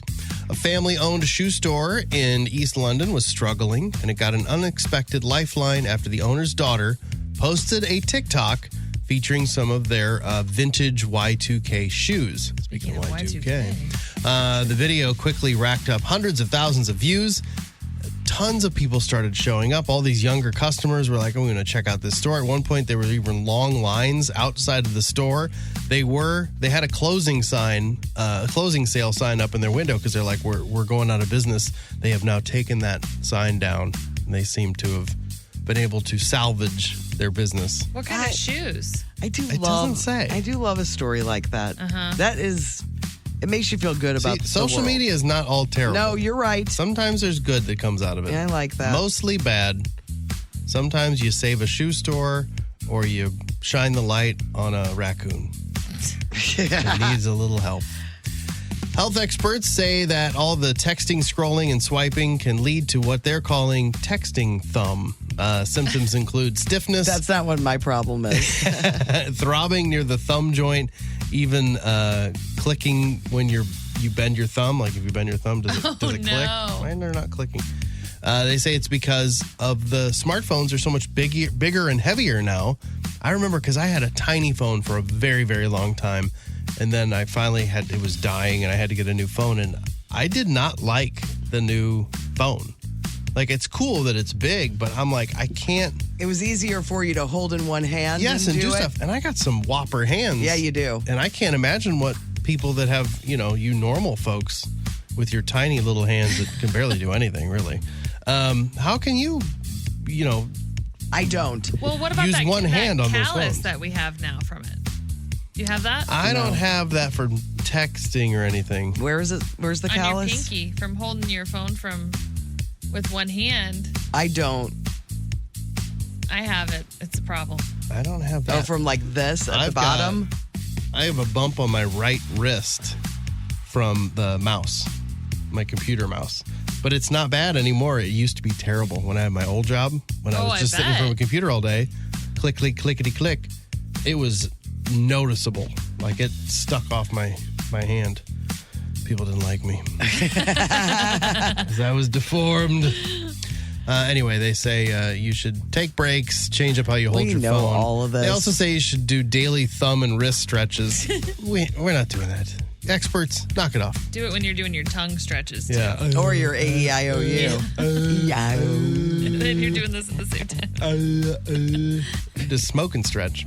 Celebrity birthdays today. I'll give you the celebrity name, their age. You tell me what they're known for. We'll start with Selena Gomez. She is 34. David Spade is 62. And Albert Brooks is 79. So we'll start with Selena Gomez. What do you know her for? Well, she and I are close personal friends. I interviewed her. Did you? You interviewed her? I did. At the old place. You did? Yeah, over at the Shafitz. No one, no broadcasters from KMOX got in the way and messed it up? Nope, they didn't ruin Selena Gomez Day. Was she nice? She was very nice. Uh-huh. Yeah. We had, the only things we weren't allowed to ask her about were the Biebs and the movie Spring Breakers. Why? I thought that was a good... I don't know. We weren't allowed to ask about Isn't it funny? She's tired of talking about it? Well, the Biebs, I mean, I don't think anybody even brings him up anymore, which is nice for her, I bet, now that she's gotten married. Yeah, that's got to be nice. How about David Spade? What'd you put? I put Just Shoot Me. Oh, yeah, I forgot about that show. Tommy Boy. Yep, SNL. And going to be performing with Nikki again. in September? The Coliseum at Caesar's Palace in Vegas. 4 shows in September. He is one of the best interviews on talk shows, too. I remember his Ellen DeGeneres. Anytime he was on, some of the best stuff. Yeah. We should get him on this program. That would be great. Oh, we have a connection now. A pretty big one. Yeah. You guys should get on it. Yeah. Good future who's on the hotline. I don't have Nikki's phone number. Who's going to get there first? I just get not thanked in her special. Yes, which is more meaningful. Which is the best thing ever. And then Albert Brooks is 79. I put he's Nemo's dad in Finding Nemo. That's right. He's one of the best comedic actors. He is. I think of Defending Your Life as one of my all-time favorites, but that scene in Mom, is it Mom or the Mother? ice cream? With the It's the ice cream. protective Protective layer. layer. So I just love him. He was the... And then he's Bob Einstein's brother. Yeah. The late. Super Dave. Osborne. Do you know who that is? He's a Curb. He was a Curb regular. Oh, okay. And my dad, first time I ever heard my dad really laugh out loud was during Super Dave when he was watching Bizarre on Showtime. Yeah. Comedy with boobs. Today is National Hammock Day. Anyone have a hammock? No. No, and I don't get into a lot of hammocks, even though they're nice, because you look stupid getting in and you look stupid getting out. It's true. Yeah, it's not an easy in and out But situation. man, it is nice. It's a comfy spot to sit during the summer. Back in the spring of 2024, Tesla notified the National Highway Traffic Safety Administration that the headlights on some of their cars exceeded the maximum brightness allowed by law by nearly double in the most extreme cases. But rather than fix it, the company just basically logged a petition that's basically saying that the defect was inconsequential to safety. So they're like, hey, we got a problem, but we've checked it out, and it's not going to bother anybody. They argued that the angle of the extra brightness didn't affect drivers' vision, blah, blah, blah. What? There's lots of angles. Yes. So it took 2 years for the feds to respond to Tesla's appeal, and they've basically said, nice try. So in the past 4 years, GM has also had an issue with this. Now Tesla have tried to skirt these recalls by arguing that illegally bright headlights are inconsequential to safety. The people do not agree. Yeah, because when it's raining, if there's weird inclement weather, there's so many variables, and it blinds you. Well, and so it's nice. It's at least validation that you're not crazy. Some of the cars out there, their headlights are legally too bright. Are they going to have to change them, I hope? They're going to have to. Good. Company's going to have to notify all relevant owners and arrange for free repair or replacement of problematic components. Back in 2022, GM tried to make the similar case for a much larger group of vehicles. GM is a much bigger manufacturer than Tesla. So we're talking about 725,000 vehicles, mostly SUVs, that would be affected by the GM side. Okay. So they will likely have to do the same thing. And then 3 new women's world records have been set at the Lumberjack World Championships competition held at in a small Wisconsin community.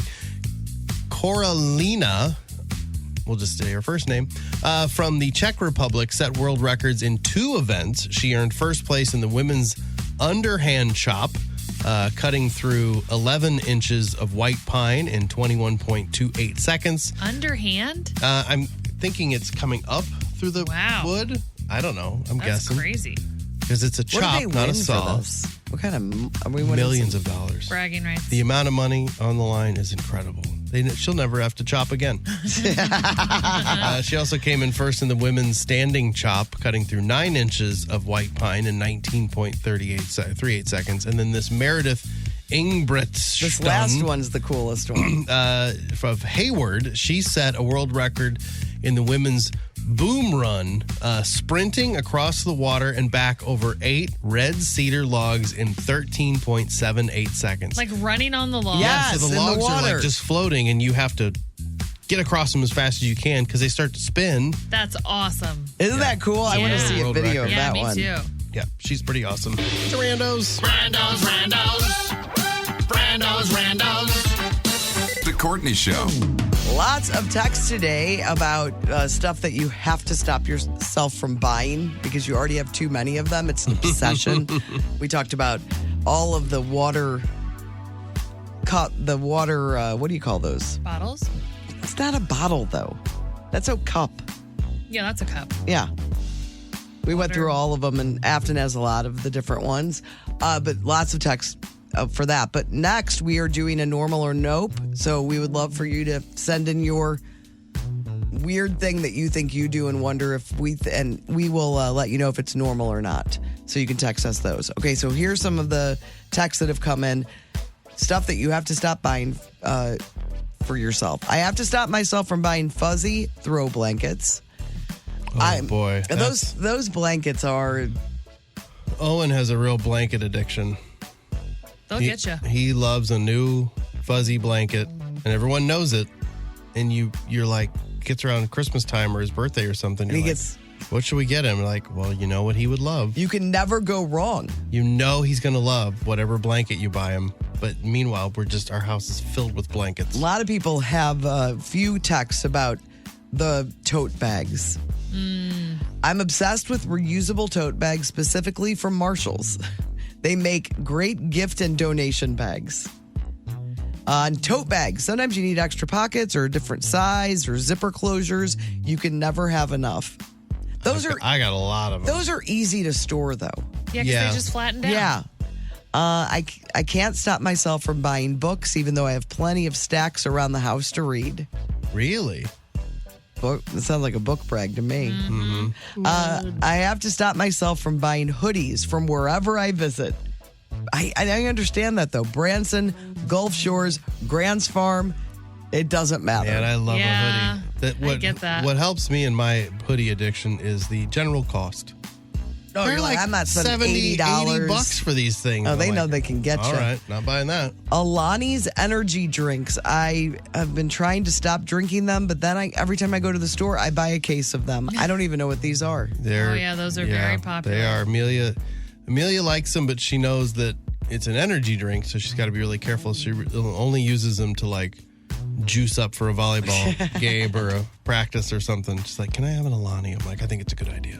I can't stop buying tennis shoes, especially the cute white ones. My sister is allowed to slap me if I attempt to try them on.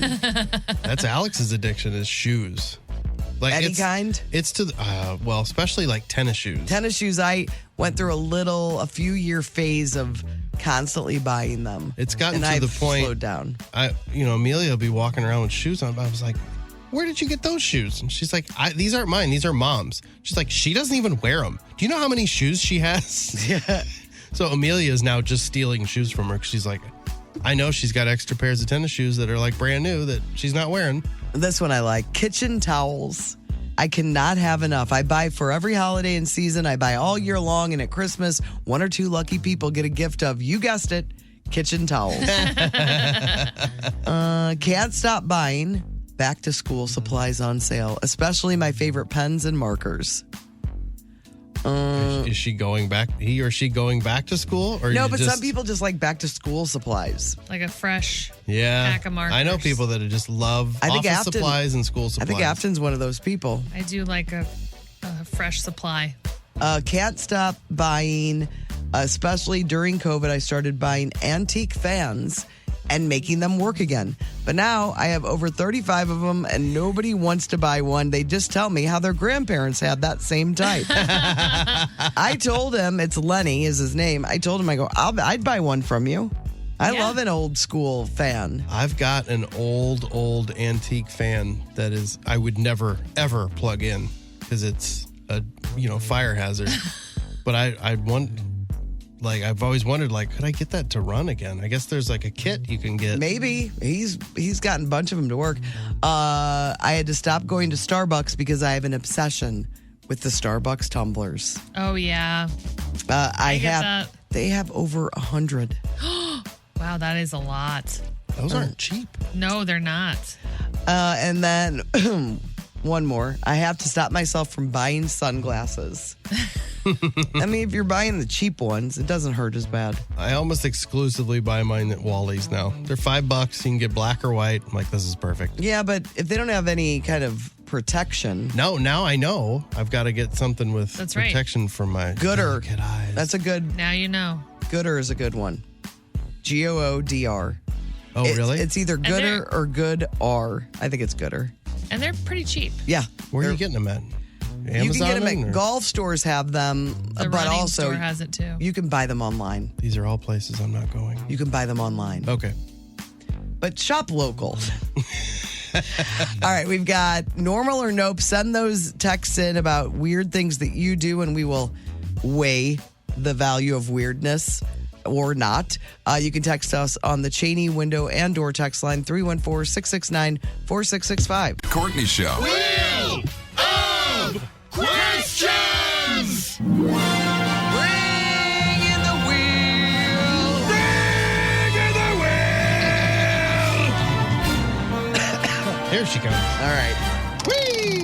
Normal or nope? That's what we're going to address this morning. If you have, there's still time to get yours in if you have one that you would like us to pose to each other.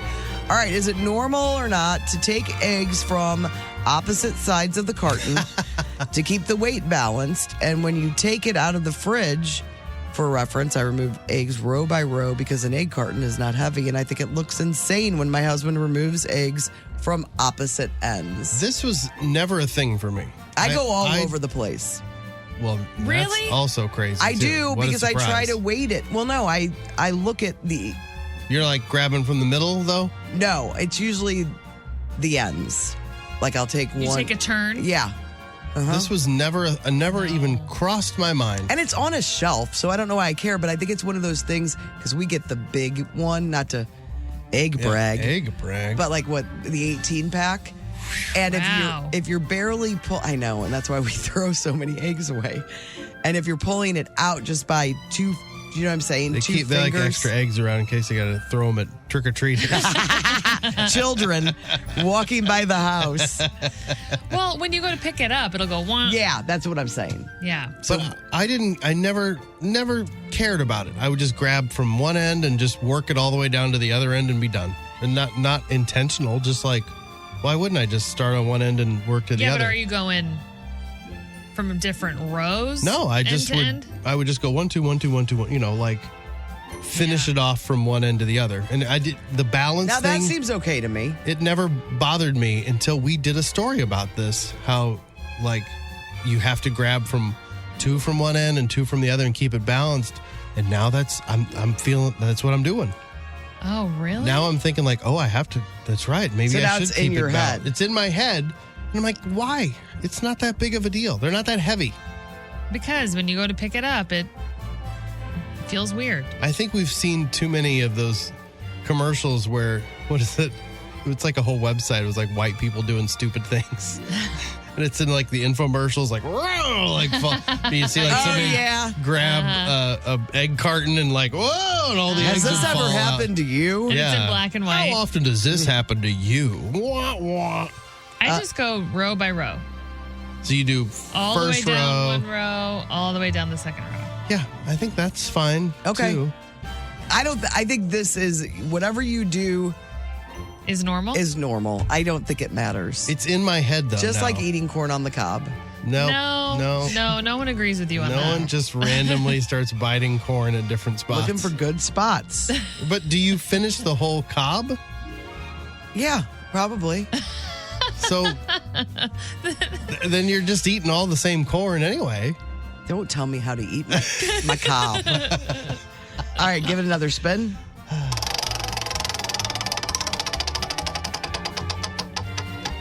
Is this normal or not? Listening to the same song on repeat without getting bored all the time. If it's a really good song. I mean, if I Chris- don't if Chris understand. Convey were here, he would say that's absolutely normal. I don't and understand encouraged. people that do this. I listen to the same song like in the morning, remember? No, I'm talking about people that back in the day I lived with someone. Her name, it rhymes with Wisa. I knew a Wisa. And she got the new Fleetwood Mac tape.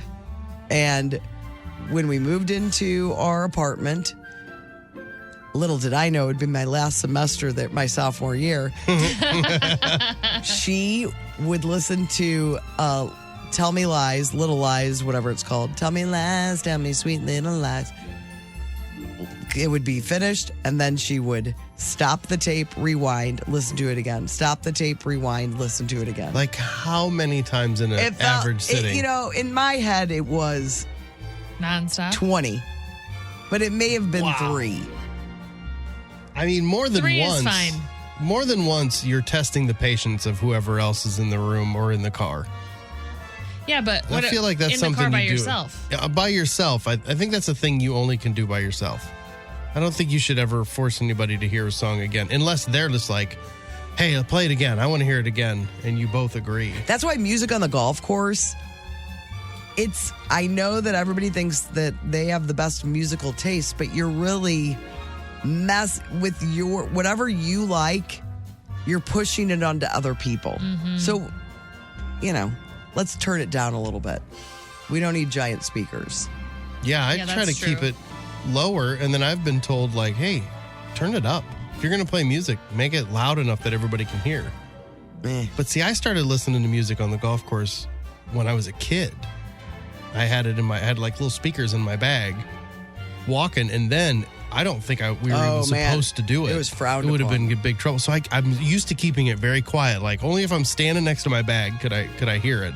It's and the like same thing with the cart. Like I got to be right next to the cart. It's the same principle as if you take a speaker or like something to listen to music at a pool. The beach. Yes. You can't expect everyone to love your musical taste. Yeah. It's true. I don't know if we answered that question, did we? I don't think it's normal to listen to it a million times in a I row. mean, if you just love a song and you want to hear it over and By over yourself, again, but sure. by yourself. All right, give it another spin. Oh, this one I get. Not being able to do anything at all in the morning when you have an appointment or an event in the afternoon. I just shut it all down. Really? Well, It was I don't just know. hanging over you. It just is. Yeah, I'll push it though. I'll be like, ooh, what could I get this done? Really? Before I go, because then it feels like bonus time. If I can get something accomplished before whatever the thing is that I have to do, I'm not good at that. I'm pretty excited. I'm bad at time I'm bad. management. I am too. But my time management issue, Alex will always point out, is I think I have more time. I think I can accomplish more in the time that I have than what is possible. That's my problem too. I'll be like, I'll do this, and then take a shower and, make sure I'm there on time. And I don't have time for all those things. I think the person that texted, I'm like that person. It hangs over my head. I really don't get a lot accomplished. I get that for I sure. do understand that. Do you still rush though at the end? Do you not Always. do anything? Yeah. And Always. then you're like, I could sit here for another 20 minutes. Uh-huh. And then you push it. Yes. Like what was And you go, could've I just had so much time. had all this time and now I'm rushing around like a dummy. All right, give it one more spin. Normal or nope, I can only use, and I don't even know what this means, smooth pens. What does that mean? That's like normal. not a fine point? I think it just means ones that really glide. I agree. I don't like the ones that feel like they're cutting the paper. Yeah. I'm throwing that trash out.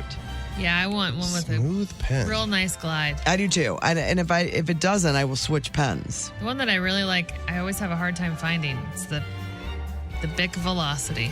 Ooh. What a glide. Really? I think this is normal. I think if you use a pen a lot on paper, you've got to find the right one. And I don't want gelosity. Oh, because some people are gel only. I don't want gel. I like gels. I don't want a gel. Although they don't always dry. Exactly. I want that velocity. Bic Velocity? Yep. That's where Well, it's at. I'm not super Writing this picky down on my about gift list. I'm not super sicky about a pen. I am. I really am. I think you'd like this one. The Velocity? I don't need to get an addiction to something. I should ask Tim about this pen of yours. See what his thoughts No, are. well, it's not Four Seasons, so he's going to think it's Oh, yeah. He goes in on expensive The pens. Cross. Well, Is it Cross? No, it's the Mont Blanc. Mont Blanc. What in the world? Oh, look it up. Look at Google some of the Mont prices Blanc of Mont pens. Blancs. He just has so many collections and obsessions of things. Uh-huh. And this is the one that this is his fanciest. It really is. Uh-huh. It probably is. All right, that is Wheel of Questions with a normal or nope edition. You can always send us a text and we'll save it for a future normal or nope. Our text line, 314-669-4665. The Hollywood Outsider on 106.5 The Arch. Conan O'Brien recently changed his hair up for one of his podcasts. He got rid of his pompadour that we're used to seeing, and he slicked back his hair. Some might say he pushed back his hair. It's a bit of a controversy. You think this is slicked back? It looks slick back This to is me. pushed back. But I could see where he could argue that it was pushed back. It's hard to say. You'll have to see for yourself on the blog. So people were making jokes, and he posted, like his account posted the picture with all the jokes, Oh, really? like with his look, and then people making jokes about his hair. One It person does look said, weird. Why does it look like I'm about to be sold a used Kia Sorento?" And one person said he looks like he's auditioning for the Irish spinoff of The Sopranos. But there's some really funny comments. So all of those are up on the blog. It's just that picture over and over again, and you keep scrolling, and you'll see I love stuff like that. All the jokes, and see if you can be the judge if his hair is slicked back or pushed back. Jason Bateman says he has only been arrested once in his life. He said it happened in Monaco. He was drunk and disorderly while wearing a, quote, nice little leopard outfit. Wow. He does not elaborate on what it is he was wearing. He blames cheap champagne on his activities. He shared the story, of course, on an episode of that Smartless podcast. He didn't say when it happened, but he is no longer drinking. So it was a while ago. He's been California sober for over 20 years. So no alcohol or hard drugs, only weed is California I like sober. that somebody on the Conan picture wrote, "Girl, talk to us about this hair." ESPN college football analyst Darius Walker recently received a free hotel upgrade when he was at the hotel. They were like, "Oh, we're going to upgrade your room." And he was like, "Okay, great." And didn't understand why. Well, he found out that the reason... They thought he was somebody else? They thought he was Darius Rucker. What's his name? Darius Walker. Oh, that's great. So he posted the video. He posted a video explaining, so they thought I was Darius Rucker, not knew It's not I his am. fault. That's their mistake. Yeah, well, Darius Rucker saw the video and just said, "You're welcome." That's hilarious. 63 million people tuned in to watch the World Cup final on Fox, Telemundo, and Peacock. They say that is a new record for soccer viewership in the U.S. So a lot of people in the U.S. got tuned in to the World Cup for the first time, probably watched it all the way through the end and still had questions like, what is this hydration break? How do we know when it's over? Yeah, why do they keep adding time? Extra stoppage time. Why don't they just stop the clock when somebody's hurt? Why add time to it, which just seems dumb? A Snoop Dogg biopic is coming out next summer. It's currently set to open on the same weekend as Disney's The Bluey movie. So be careful which door you open with the kids, because I guarantee that Snoop Dogg biopic is going to be R-rated. You think so? Oh, Both boy. dog movies, but Yeah, different dogs. different. I didn't Different stories. think I realized they were doing a Bluey movie. Yep. It'll be here. They said next summer, so it's a ways away. Gina Davis says she didn't get the lead in Fletch because she wasn't attractive enough. She said, "I originally auditioned for the lead female character. I'm pretty sure they said, 'You're not attractive enough to play the part.'" She did blame her hair, though. She said, "At the time, I was wearing my hair all curly and weird." Oh, really? Maybe that was part of it. But that was before she took off. That woman that played that lead character didn't really get... She was the friend in Fletch, Gina Davis. Oh, really? I've never seen Fletch. Oh, yeah. We've talked about how You it's a haven't either? travesty that I've never watched it. But so good. Chevy Chase? Yeah. I've tried to find it, and it wasn't streaming anywhere when I was looking for it. So I'll have to look again. You know, that stuff's all cyclical, so it's probably out there somewhere.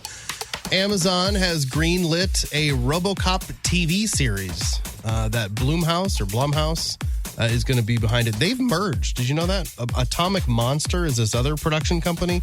So they've merged. So now it's Blumhouse Atomic Monster is what it's called. But they're behind it. It's an 8-episode series. It's been in development for 3 years. So I know we've talked about this before. Like, RoboCop might be a TV series. RoboCop doesn't mean much to me. It just wasn't my... The movie I didn't love. I watched it. It was okay. But they made another movie with somebody who's a good actor, and I can't remember his name. Like recently? Like within the past 10 years, maybe? If somebody wants to Google that and make sure I'm not crazy. I will. And I think it was good. And I never really cared for RoboCop. But they 2014? Yeah. A little more than 10 years. Who's the guy? It's the guy. He's a good guy. Joel Kinnaman? Nope. Gary Oldman? No, Gary Oldman is... He's in it. He's good, but he ain't awesome. The RoboCop. I don't know. This says Joel Kinnaman. Maybe I'm making it up. But I remember seeing it, and I thought it was good. The Netflix docuseries Untold has done episodes on that Manti Te'o, Jake Paul, the Balco Lab, where they had all the steroids, was through that Balco Lab. Hope Solo. They've done lots of good episodes in the past. Up next, Netflix Untold about Mr. T and Australian breakdancing superstar Rachel Gunn. Oh, yes. So those will be fun. There's also some like new murder thing on Netflix, which Alex is very excited about. You know, who knows? What is it? I don't even, they all look the same to me. You know, it's like, it was a small town and it was quiet and this guy he was a cool dude, but he had a dark secret to hide. You know, one of those stories. But she's really excited about it. Okay, Comes find out out what like it is. next week. Alex, text in. What is it? I don't Yes. know. Looks like Olivia Rodrigo, bless you, has a new boyfriend. His name is Julian Cronenbergs. He is some sort of Wall Street big shot. Come on, Olivia. On Monday. That's not very punk rock. Nope. Pictures surfaced of the two of them at an airport from Iceland to New York. They were headed. Tim thinks you're thinking of Judge Dredd. I don't think I've seen that. I don't think I've ever seen Judge Dredd. I think it's RoboCop. That they made in... Nope. I'm thinking of Total Recall. Oh, yeah. There was a remake of Total Recall, and I was like, this is going to be 2012. stupid. And then I watched it. Colin Farrell. That's what I'm thinking of. And it's actually pretty good. The first one, if you watch it. I know, but it's so stupid. You're like, how can they remake this? How can it be good? But it is good. It's a kind of a whole different... Is there a belly monster? A stomach monster? No. I don't even remember... I have no memory of what it was about. Remember they were underground, Total Recall? It was. I remember the original Total Recall. I've seen that. That's what I'm times. talking about. I'm saying the remake is really good, but I don't remember if it has Quado. Yes. Quaid, open your mind to me. Open your mind. Will Ferrell. So creepy. That part, I was like, weird. what am I watching? Open your It turned mind. into a totally different movie. And then the guy's like, yes. Who is that guy? That guy was in other things, he's in a bunch too. of stuff. And I got 3 kids to feed. What happened to number 4? Oh, man. I'm not even married. Will Ferrell says the cameraman on Talladega Nights was laughing so hard at the kids scene with the whole baby Jesus. Gosh. And then like, going after the grandpa? Yes. They said that he said the camera was shaking, and when they would cut, the cameraman's like, I am so sorry. I cannot stop laughing. But the camera, I guess, is actually shaking in the movie. It's just the best. On the blog, you can check out the trailer for Jessica Chastain's new horror movie. It's called Other Mommy. I watched the trailer. It is... Everybody's talking about it because they're running the trailer during the Odyssey. Oh, really? And everybody's like, it's scarring people. It is. It's unnerving. Really? And it's not gory. It's just like, it's creepy, weird. You can watch that on the blog if you want. You can also see, this will be your favorite thing of the day. Kesha is at home and a raccoon is trying to get into her porch, I guess. So there's like a window open and she's trying to shoo it away. But she doesn't want to like hit it. And she doesn't really yell at it. She's just like trying to convince the raccoon to go away. And it's just not going. It's just sitting there in the window. And she keeps trying to shoo it away. And she's like, oh, you're so cute. Like, it's just a raccoon sitting there. And then she tries to go away, and it starts coming in. She's like, no, please, please. So it's a funny video. It's on the blog. You ought to check it out. TV tonight, you've got the season premiere of the rebooted Who Wants to Be a Millionaire. Is it the celebrity Yeah, edition? 7 o'clock tonight. This is one of the best celebrity game shows And out there. you'll like this one. It's 7 o'clock tonight on ABC. It's Larry David and his daughter, Cassie, and Ben Affleck teaming up with that Jeopardy champ, Jamie Ding. Oh, yeah. So that's tonight's episode. You also have a series. Is it a series or a movie? It's a documentary. It's called My Grandfather, Charles Manson. It's on Hulu. It's about a woman. This is a true story. A woman who found out that her grandfather was Charles Manson. You know, because he had all these women and children. That's one I always go in on, is anything Charles Manson. Yes. You do? Yeah, it's fascinating. It's just crazy. What was your first Charles Manson type show you watched where you got involved in it? I think I listened to a podcast first. Well, I think it started when I talked to Al Wyman about his involvement. Oh, really? Yeah. Because It got me very interested in like it. the guy who figured it out. He found the clothes. Yes. It's crazy. What a genius. I know. Al Wyman, right here in St. Louis. Uh-huh. And then, Jimmy Kimmel's on his summer vacation. Coleman Domingo hosting tonight. And he's got Arsenio Hall on the show tonight. And it made me wonder, why don't they have Arsenio fill in? Why doesn't he host? He would be great. People would love that. Oh, yeah. That is smart. What a missed opportunity for them. But anyway, that's on tonight as well. I'm Brando, your Hollywood outsider. The Courtney Show. Time for a special edition of what is usually questions for mom. But today, it's questions for the mayor. I am so excited about this. Because we went I took John and Jenna, my 8-year-old twins, to meet Mayor Jenny, the Belleville mayor, Jenny Meyer. And they were very excited to meet her. They could not believe that Courtney actually knows the mayor. Like, what? I mean, they think pretty highly of me, don't they? Oh, yeah. But they think higher of the mayor, apparently. Well, They're like, well, she's on the radio and entertaining hundreds of thousands of people every day, but does she know the mayor of Belleville? Does she run a city? Does she know how to get a pothole filled in this town? Oh, yeah. That's good stuff to know. I think they think now that you know everyone. Because then when Shmeez got there, they're like, he knows Courtney too? What is going on here? Yeah, he's a bigger celebrity. All right, so this is just I'm sure a fraction of the questions. Did you post the pictures yet? I'll do it right after this. I didn't notice how big the scissors are. They're as big as John. Yeah, that's what I told He's holding them up. I'm like, oh my gosh, they're like the same height as him. Was John who asked for a tux one year for Christmas? Was he bummed that he was in his summer camp clothes? I think he was too excited to even think about it. And I don't think you can tell in any of the pictures, but he's wearing, for some reason, they were both wearing Cardinal shirts yesterday. No idea why. Oh, yeah, I did notice that in the picture. And he has like a little jersey, and he's got it tucked in tight. Yeah. He's appropriate for and the day. His big look for summer is backwards hat. Okay. I did notice that. All right. Yeah. So even meeting the mayor. Yeah, he knows that when there's a heat advisory, he can't wear his tux. Okay. That's smart. Yeah. He knows. Every tux owner knows that. All right, here's just a sampling of questions they asked Jenny. Who's the backup mayor? Is your assistant the backup mayor? Do you have anyone that protects you? Is there a backup mayor? Well, I would be second in command. She said something about if she's not there, somebody else has to do it. And he's like, well, who is the backup mayor? And I don't remember the answer to that one. Backup mayor, I like. Can we see the giant scissors? Why aren't they gold? There apparently is another pair that are gold. I was surprised that they're not gold. They look like giant regular scissors. Mm-hmm. When I Googled like ceremonial scissors, that's the way they all are. They just look like giant sewing scissors. There's another pair, but they were in use. Oh, there was an opening. There was an opening. Oh. These were the backup pair. Well, at least they got to see the backup pair. You should have seen. I mean, you probably saw it in the pictures. His face. He is like the smile. You can feel it. I'll put up the video too of them cutting paper with it.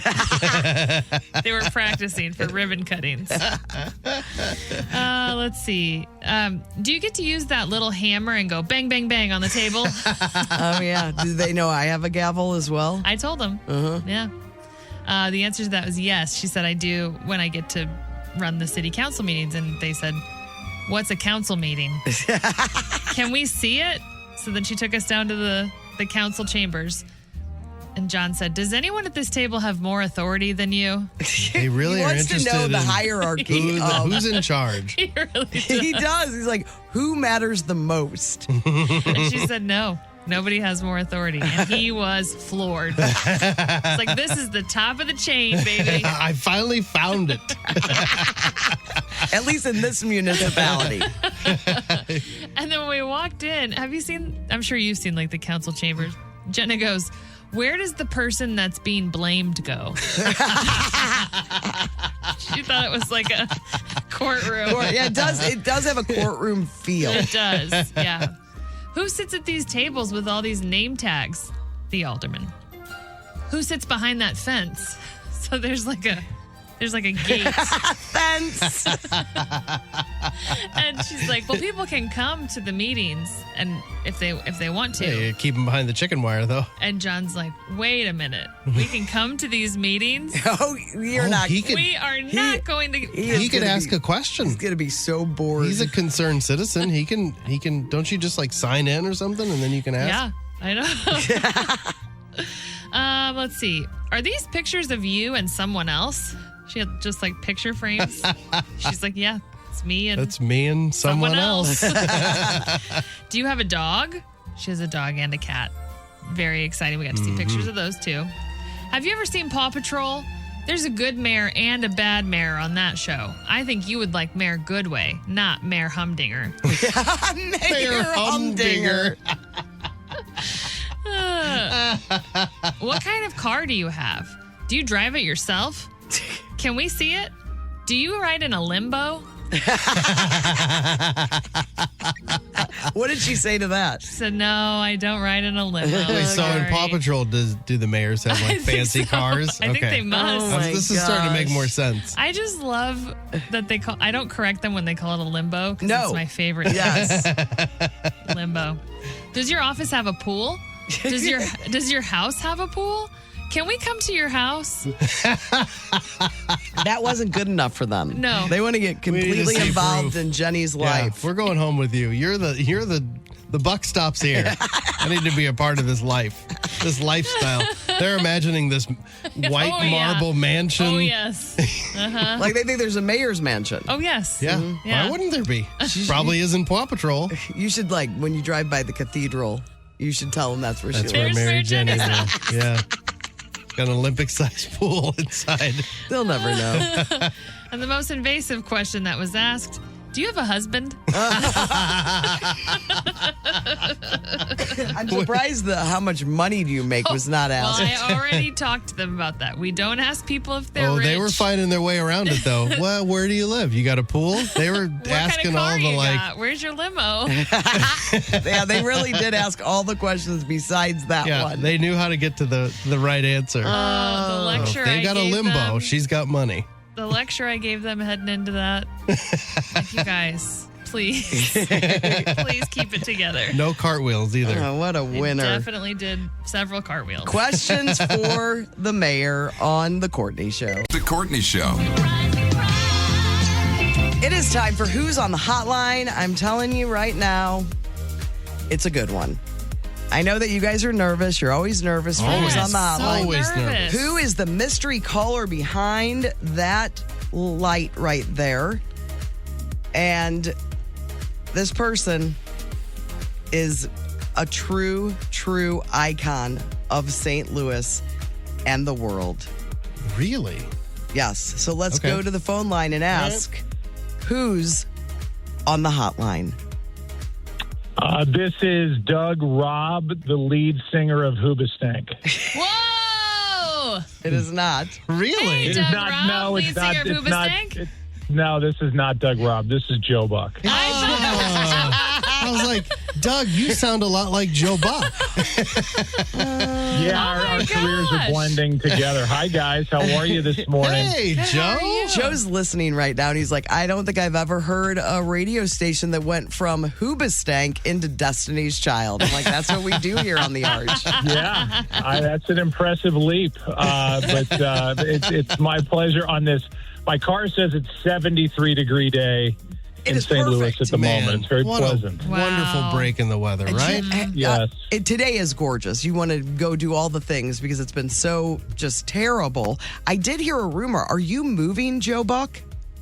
We are moving to Denver, Colorado. Whoa. Yes. That is where my wife is from. She's been here for 14 years, 15 years, somewhere in there. And we had always kind of planned to move back to the mountains for her. And the deal was when we got together, my girls were in high school here.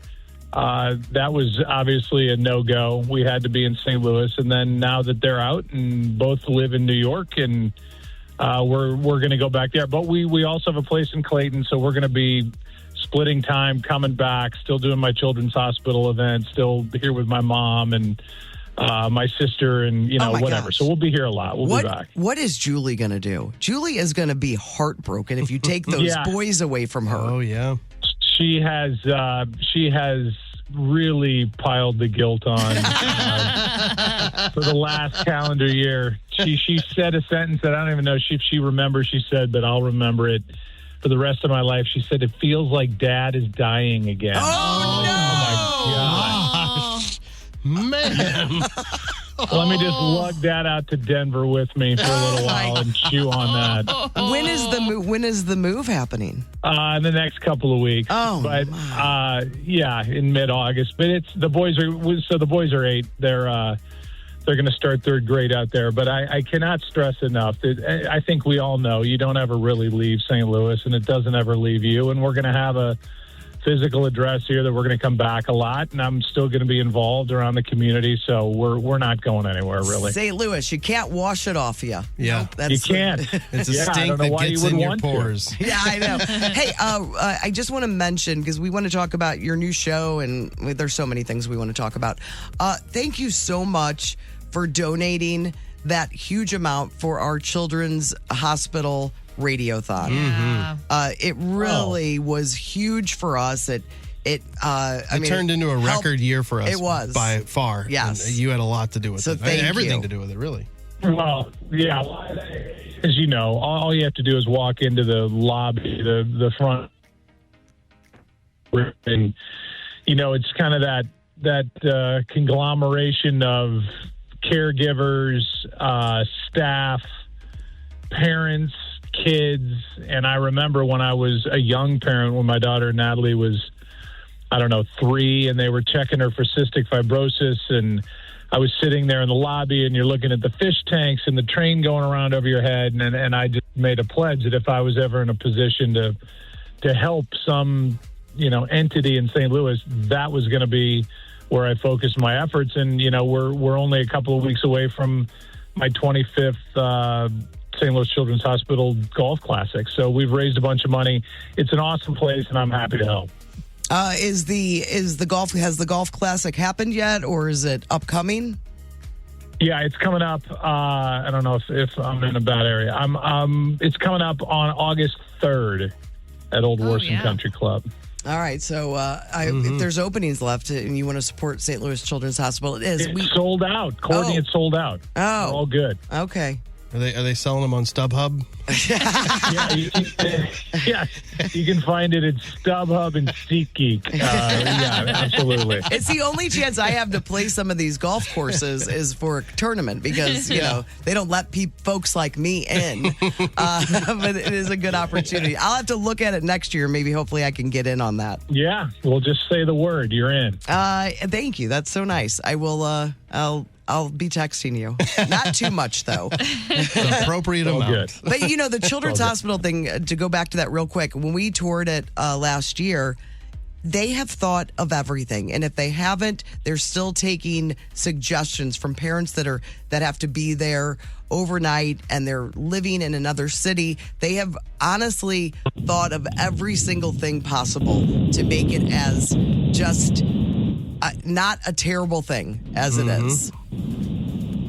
It's just really well run. And I was there, a week ago. They now have a TV station, like an inter-hospital TV station. I got to call bingo cards for kids, and they're piping it right into their rooms. And we had a studio audience, and it was like Wayne's World of Children's Hospital, and we had a great time. And the bingo cards were all like Disney movies, and it's right up my alley. So you're right; they keep improving on what feels like a perfect place, and that's hard to do. All right, let's talk about your Jeopardy premiere that you're doing a whole ESPN Jeopardy. It's going to be on Disney Plus and Hulu. It premieres Friday, July 31st. And this is such a cool idea because the pop culture, I think I would love to be involved with. This is all celebrities, though, that are going to be answering their questions about their sports knowledge. Yeah, it's called ESPN Jeopardy, and so there's a lot of ESPN quote-unquote talent on it, like Sports Center anchors, people that were working at the NFL Network that just got blended into ESPN. And then we folded in some stars, St. Louis's own John Hamm, Keegan-Michael Key, Adam Pally. They kind of spice it up, a little bit. So it's a lot of fun. The questions are hard. It's like real Jeopardy. I'm hosting it. I got to do a week when Alex Trebek passed away. It's the same rhythm. It's the same beats. It's the same writers. It's the same type questions, that level of intelligence, and on and on. So it's a lot of fun. St. Louis is well represented with Mr. Hamm. I can't give away too much, but let's say he flexed on some of the ESPN talent. So it's a good show, and I could see it evolving into just being, regular people that are just very well versed in sports knowledge that end up being contestants on this show. If this ends up doing well. So we'll see. But I had a lot of fun doing it. It's like everyone's ringer for the sports category at a trivia night. Yeah. Yeah, exactly. And then there are people who you would think would be the ringer that maybe got a little intimidated by the stage or the setup or to me, it's a lot of questions that if you gave me time and a number 2 lead pencil and a quiet room, I could end up coming up with a lot of the right answers. But when you're under the gun and you're hitting the buzzer and you're, you're doing the answers in the form of a question, it's just a lot of mental hurdles to get over to spit out the right answer. So I think it's great, and I'm really proud of it. Are you ever going to, does anybody ever invite you, Joe Buck, to trivia nights? I have done trivia, and I have been a gigantic disappointment. They're like, man, you don't know anything.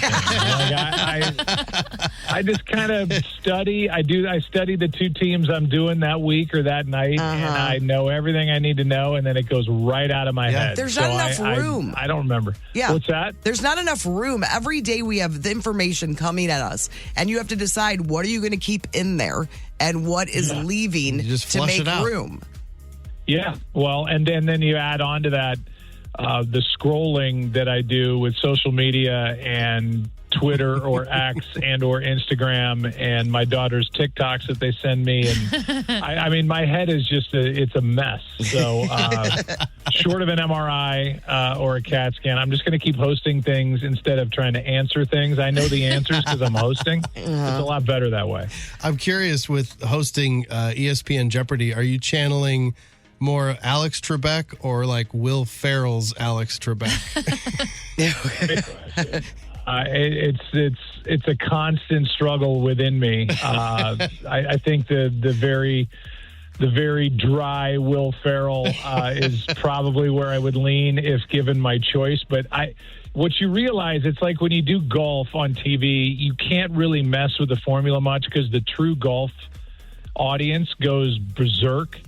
So ESPN Jeopardy is going to fall in line with Pop Culture Jeopardy and the regular Jeopardy. You've got to do it the Jeopardy way, the Alex Trebek way. You got to use all the same lingo. You got to say wager and not bet. You got to because they get real mad about that. You have to. They are very specific with the words that you have to use as the host because they don't want the core Jeopardy fans to just be completely turned off. I had no idea. Now, you're playing in more of those pro-am golf tournaments these days, I've noticed. Are you stressed out, hitting your tee shot with the gallery right there? Aren't you freaked out by that? Yeah, I mean, I don't want to kill anyone. Right. I'm not that great that it's not impossible for me to shank one and just drill one into somebody's head. If you Google me and golf, you'll find out that I just blew up my wife's ankle with a driven golf ball when we were messing around down in Cabo and shattered the inside of her ankle where she was in a cast for 8 weeks and is still dealing with nerve damage over 2 years later. So I've already had my traumatic experience hitting somebody I love with a golf ball. So I'm very aware of what's around me when I'm playing in these things. Yeah, just to make you feel a little better, my guy, Nick, hit me in the face with a golf ball. He was trying to do a flop shot. He told me to move, but I'm like, well, the green's right there. It's not even, I'm standing next to you. And he hit it off the hosel straight into my eyebrow. And it just opened up. It was gnarly. Well, Michelle was doing a headstand at the end of the tee box. Okay, wow. And then did the splits in the air. Oh, for you to hit it dropped through? her right leg right into my line of fire. So you guys she doing was not Caddyshack completely scenes? innocent in this thing. But I got in at the trouble end of the too. day, I am the one that hit it. So I'm the one at fault. I like that both of us were kind of at fault for getting hit, but she was more at fault than I was, to be completely honest. I should have never hit her. The best thing is she never gave me, and I swear to God this is true, it would not have been this way had the roles been reversed, but she never gave me any guilt about any of it. Now, had it happened to me with her hitting it, I would have milked it for the 2 years that it's been and just begged for sympathy and been laying on a couch. She dived right into her rehab and never gave me a minute's guilt. I already had enough on my own. Yeah, I tried to tell Nick, I'm like, I'm fine. I don't need to go to the hospital. He's looking at my head and saying, oh, no, you need to go to the hospital. And when we played, we had a guy that was a single that played with us. This guy was shell-shocked by the whole thing. Oh, I bet. Well, especially when Nick made that guy drive you to the hospital and you continued to play. It's like, I'm having the game of my life. Yeah, right. I got to finish this off. We're talking to Joe Buck. His new edition of Jeopardy premieres July 31st on Disney Plus and Hulu. I know that Afton has football questions. I was a big football fan, St. Louis Cardinals football, St. Louis Rams football, but when they left, I just couldn't do it anymore. But Afton and her family had a meeting to decide who they're going to be cheering on, so she's a big football fan. Yeah, we after the Rams left, we were devastated. We were huge fans. And Joe, I remember you on Twitter just calling the whole thing out. Being really honest about what it did to St. Louis. And I'll never forget that because I was like, yes, Joe Buck is saying all of the things that we are all feeling. Yeah. So I appreciated I took that. my career into my own hands there with that one. I don't know what overcame me. It made me mad because it's more than just a football team for me. And it was something that we were really supportive of. Yes. Something we're really proud of. And then I was excited about the potential of, more businesses down by the riverfront and stuff popping up because they were going to redo this new outdoor stadium and all that stuff. But, it's a long time ago now. So you just kind of move on. And I'm doing the Super Bowl this year. Oh, and it's in Stan's house in L.A. And, it's a great stadium. Like if you want to do a Super Bowl, that's the stadium that you want to do it in. Yeah. So it's hard for me to talk out of both sides of my mouth, but I get it. I get it on your side, Courtney. And who did you settle on as your team that you guys are going to? Oh, yeah, Afton. So we had a big family meeting. We all brought different options to the table. We looked at Kansas City because they're close and the Colts because they're close. We landed on the Packers since they are, owned by the fans and not by a Stan Kroenke type. And so we've gone all in on being Packer fans. I have the cheese head and everything. And it's been fun being a Packers fan in these last few years. I'm curious, just your thoughts on, not the Packers specifically, but just the NFL season upcoming. What teams are you kind of seeing that might, make a go of it this year? Yeah. Of the NFL, Major League Baseball season starts in these days, and it's why there probably is going to be a work stoppage next year. Not to get into all that, but there's such a competitive imbalance every year in the NFL. You get that kind of churn of 4 or 5 teams that were not even in the playoffs the year before making it. I haven't identified any team. I mean, Green Bay for sure is a team in that division. Detroit's been through a lot of changes. Minnesota's obviously been through a lot of changes, and now have Kyler Murray at quarterback, and Chicago is on the rise, obviously, with Caleb Williams. That division is not just really great, but to me, wide open. I would love to see, just because I love the guy, the quarterback, Buffalo finally get over the hump, and Josh Allen. And Buffalo reminds me a lot of St. Louis. There's a lot of similarities in that city to me that I root for that team because of the fans there. Yeah. They had that run. They lost 4 Super Bowls. At least they got there, but that's a lot to endure, and they've had such good teams with this, kind of perfect quarterback that has embraced a California kid who loves being in Buffalo, and they love him. And I don't know. I think it'd be a great national story. Like I said, we get to do it. So you give me a Green Bay, give me a Detroit, give me anybody from the North, give me against Buffalo, give me a Dallas. If they could ever get there again. I don't see why they can't with the kind of talent that they have, but they just haven't. So I'd love to see Buffalo get there, even though I know I'm talking to a lot of Chiefs fans out there right now. But, they've had their moments after moments in the sun. Yeah, they really have. What did you think about the amazing moment for Jordan Walker at the home run derby? Unbelievable.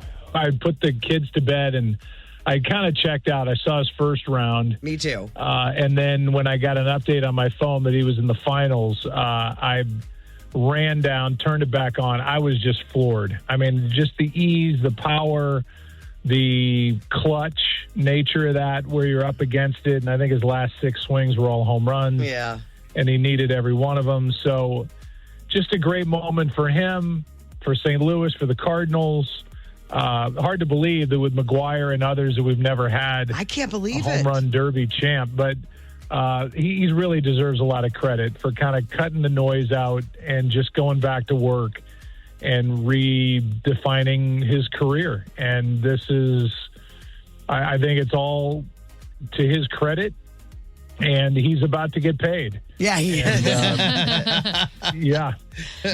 All right. Do you have any baseball questions? I have a bunch of quick hit questions I want to ask, but I know Brando's. I'll be much more brief. Go ahead. Okay. Well, no, I mean, we've already had you on the air for a long time. We appreciate you giving us all this time to talk to you. You know, it's hard when somebody like you is a part of a little bit of everything, and in St. Louis, and you're so well versed in lots of things. So that's why we like having you on and talking to you about all this stuff.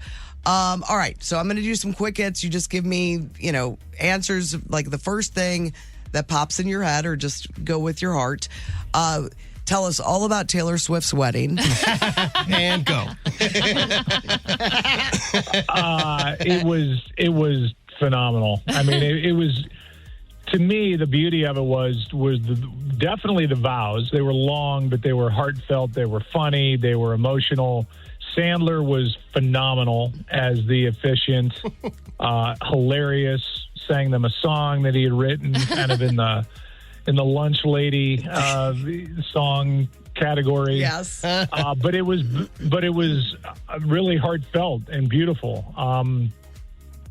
And really, I think he set the perfect tone in that crowd, with that kind of A-list. I was F-list, but there's A-list people there that I think when he walked down, everybody's like, exhale, like, okay, this is going to be fun. And it was.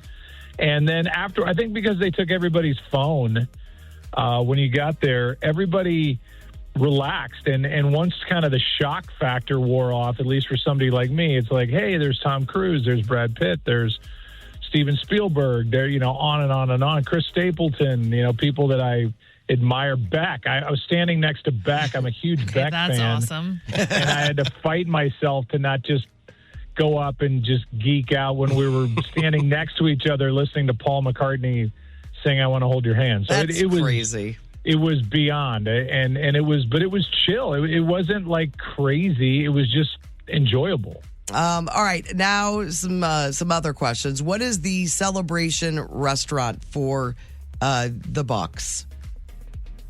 Man, Well, if it's just, mono always been kind of our go-to.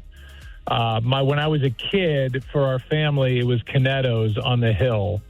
That was kind of my dad's go-to. Everything, from him telling us that he was going into the Hall of Fame to telling us that he had cancer was, it was like when we got called to Canettos, something big was on the agenda. So I'll say Canettos as a kid and Paul Manos as an adult. But they're, my God, Wright's Tavern and Louis and on and on and on.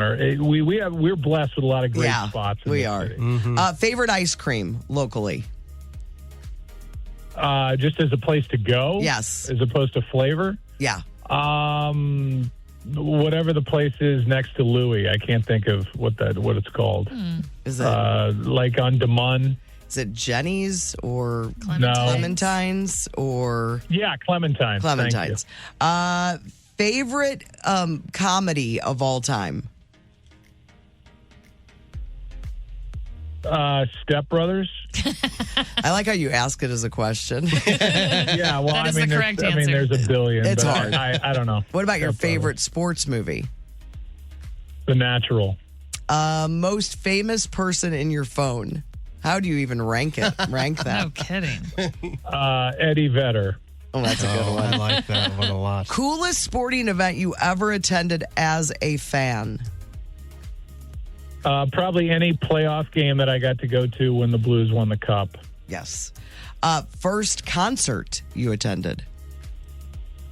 I think it was either the Police, or I did go to Van Halen's 1984 tour. Yes, Man, that was that's a Nick. solid Yes, start. that was Both good. What was your last concert you attended? The aforementioned Beck and Phoenix at Red Rocks in Denver. man. Cool. Wow. What was your first car? A Eddie Bauer Bronco 2. Okay. All right. I don't know if you're aware, but Spree, the brand, is making all the Gen X girls crazy because they're available now at Costco. And so people are reliving their youth. What was your brand growing up? Anything that fit my fat ass in the husky section. I was so fat, I could not, like normal jeans. They're like, there's a section over there. Go down this aisle to the left. The Huskies. And there's a portly mannequin. It's called the husky section. Have a nice day. There was a lot of fat shaming kids in the 70s, man. Oh, it shaped my life. I mean, you don't ever get over that, but I was the one being shamed. It sharpened my wit. I had to defend myself because I couldn't fight, but I could verbally tear anybody to shreds. So it was in the end, it was a good thing. But my wife will tell you it's given me complete dysmorphia with whatever I'm looking at in the mirror as a 57-year-old man. I'm just going to stop there. I don't think we can top that. That's my favorite answer. I know. Joe, thank you so much for spending some time with us, and we want everybody to watch Sports Jeopardy, which is going to be on Disney Plus July 31st. We got lots of contestants, including our own John Hamm. Thank you so much for being our Who's on the Hotline today. We appreciate it. You got it. Don't you have like 9 hours of commercials to do now? We do have some catching up to do, man. And we got the hits to play.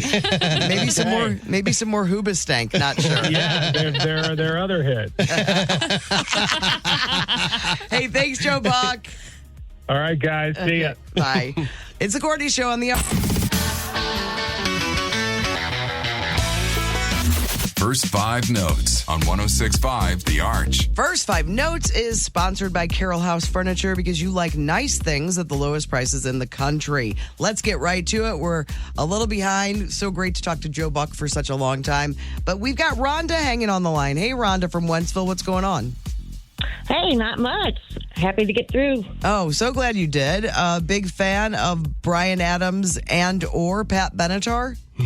Both, yeah. Yeah, that's this Friday, so hopefully you don't have any plans. And if you do, cancel those plans because it's going to be a great I can show. cancel them. Yes, Enterprise Center. This Friday night, you're going to be able to see Bryan Adams, Pat Benatar, Neil Giraldo, and we would love to give you these tickets. Have you played First Five Notes before, Rhonda? I have one other time. And successful.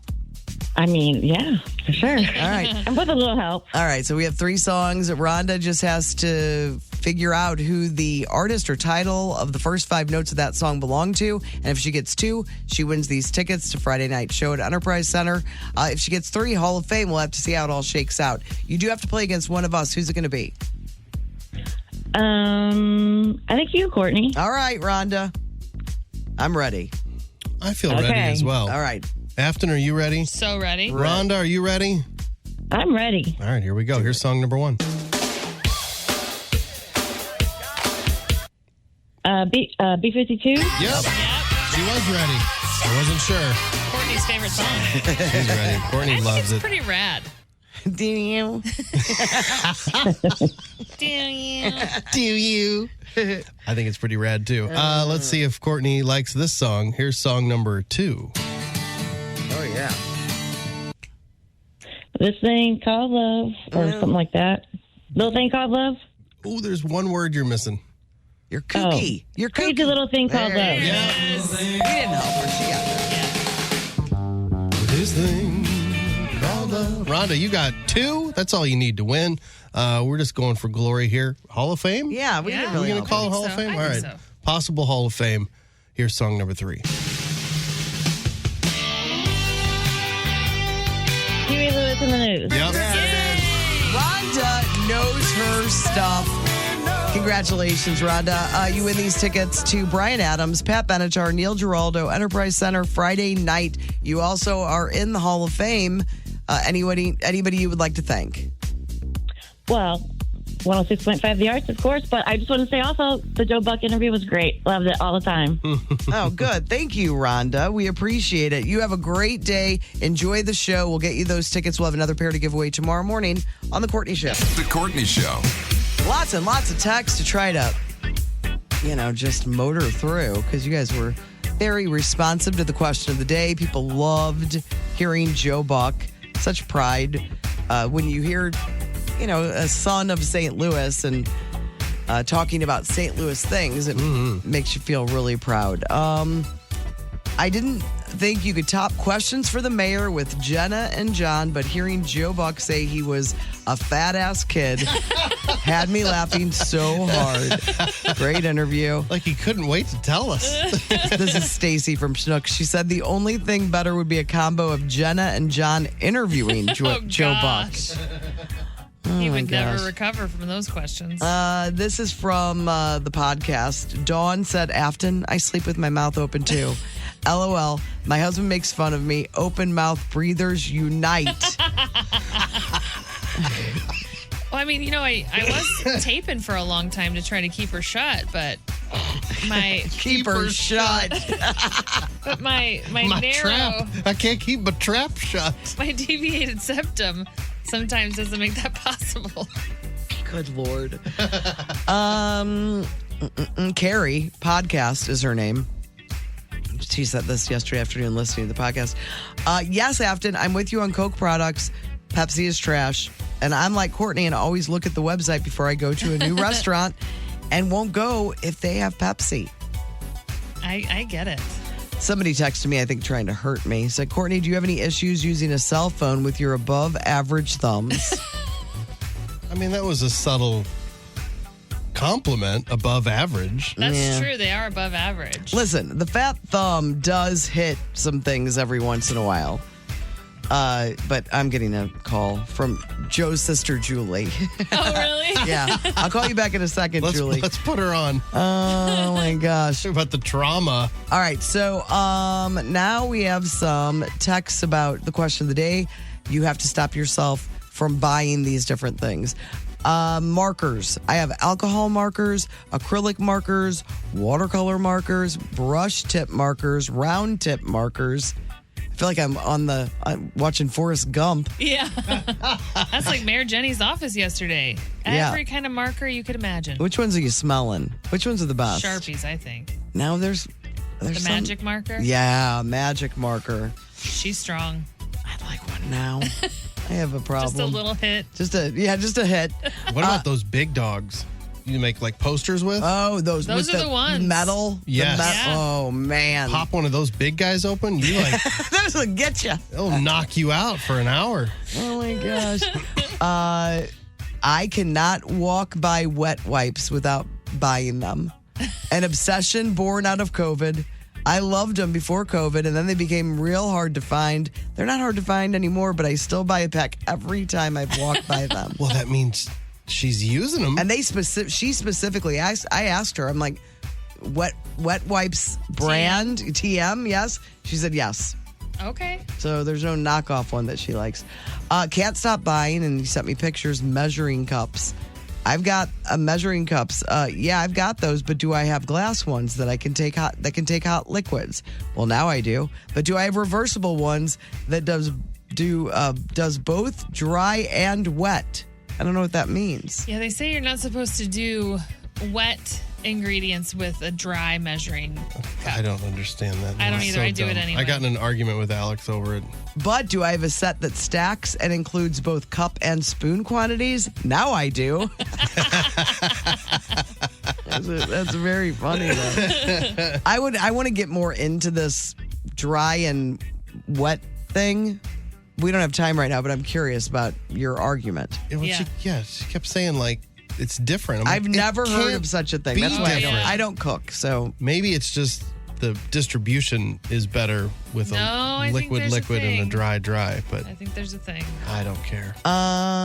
There are a couple things I can't stop purchasing: coffee mugs and throw blankets. The coffee mug started when I thought I'd purchase one on every vacation. Oh, Didn't you start that? We do 2. My husband said, I think we have enough coffee mugs. I have to stack them on top of each other, and I have a few out as decorations for my coffee bar. I love the Nordstrom Bliss blanket, and they brought it back for the anniversary sale. Now I'm curious about this Nordstrom Bliss blanket. Hold on. So she's blankets and coffee mugs. This is Owen. These are his 2 obsessions. Blankets, and then every time we go somewhere, he wants a coffee mug. This is how those collection addictions start. He's going to turn into I'm always like, would you just, because he's got like a little display cabinet in his room. I'm like, why don't you put the coffee mugs in there and you can have them on display? But he likes to use them. Yeah, that's what they're for, man. But we don't have room. Yeah, right. Like we keep adding all of his, and then he gets mad. Like, are you using my wall drug one? Like, well, dude, you don't get the whole cabinet of your stuff and then expect no one to ever use your coffee mug. That is community mug usage. Yeah, if you want your special mug, then keep them somewhere else. Bring them in. Totally agree. Then you're going to find them all under his bed. I'm still going to find them all over the place. I buy baskets to put things in, but now I have baskets in my baskets. Yeah. Lots and lots of good texts today. We appreciate it. And of course, you can always text us when you're listening to the podcast. And please do listen to the podcast. It helps us in some way. Nobody's really explained to me sure how. We believe in the science. There's some YouTube thing too. I'd really prefer that you listen live, but that's just me. Me too. I feel like that's the only. Do both. It's a little more fun. Yeah, but then the YouTube, subscribe. Mm-hmm. And if they do, they get what? They get a thank you from me. Really? Every one of them, huh? Sure. All right, all the things. Cheney Window and Door, text line 314-669-4665. It's the Courtney Show on 106.5 The Arch. Thank you so much for all the texts today. I haven't even made it through all of them because Joe Buck, so kind to spend such a long time with us this morning. So we appreciate Joe for coming on with us. Thanks to Julie, his sister, for getting me in touch with Joe. And don't forget about the ESPN Jeopardy, where I have a feeling the way he sounded, I think John Hamm's winning the whole thing. You think? It sounds like he's going to do well, at the very least. I don't know. You think he'll give us a shout out? No, I don't. No? No. We're good friends. I know. We are tight. Our good friend. These are all our good friends. Pal, John Hamm. And Joe Buck. We heard from our good friend, Joe Buck. Yes, he did give us some good information on the Taylor Swift. Yeah, he did. That's true. And there was a little nugget in there. There was. That we didn't know. There were a couple good nuggets. It was good. But anyway, he just has so much He's funny. I mean, not only is he great at the whole sports thing, but also pop culture. He's just in sync with a lot of stuff. Yeah, he's got a good good humor about himself. Oh, yeah, he does. Oh, my God, And the his husky childhood. stuff. So funny. If you didn't hear it, or if you want anyone to hear it, you should tell them to listen to the podcast today. Because not only is that a gem, but then it was on the heels of another award-winning Questions for Mom, but changed this week to Questions for the Mayor. If you want to hear what Afton's 8-year-old twins asked the mayor of Belleville, Jenny, you got to hear it. It's fantastic. So a lot of good. I think this is a Missouri Broadcaster Awards kind of show. I'm just submitting the whole thing, just the whole show. Here you Start go, to finish. Missouri Broadcasters Board of Directors, whatever they are. Whoever you are, from whatever city and Board of Elders, Missouri that is judging this year. It's all just retired radio professionals. Oh my gosh. We will have to talk at some point about somebody who you reached out to try to get and their email back to you. It's pretty funny. It's somebody that was, very famous in our area for a very long time. Let's see. On the blog, there's a bunch of stuff. If you're looking to just waste some time today, you can see the raccoon and Kesha. You can see trailers for a bunch of stuff. Conan O'Brien. The best things I saw, the guy that's making that Brando said he does not believe it's AI. It does not look like cucumber AI. juice fresh for squirrels that are hot. They just have to be very tame squirrels. Yeah. Well, if you think you're giving them some little treat, I think they'll be tame. 1065thearch.com. That's where we take our requests for the Great Taste Gang song of the day. Every single day we end the show with one of these. And we got this request from Cameron, who wants to hear Tell Me Lies by Fleetwood Mac. Oh, good. We're going to play Little Lies. I'm sorry. Little Lies. But they never you, say little lies. We're going to play it 3 times in a row. That's it for us. We'll talk to you tomorrow on The Courtney Show. If the world were like a Sleep Number mattress, everything would adapt for your comfort. Your coffee would never get cold. Your flight would always be on time. And your mattress would always respond to you and your unique sleep needs. Sleep Number mattresses are designed to respond to your body and shift with your changing life, helping you fall asleep faster and stay asleep longer. To experience a whole new world of comfort, visit a Sleep Number store or go to sleepnumber.com. Sleep Number, to a good life sleep.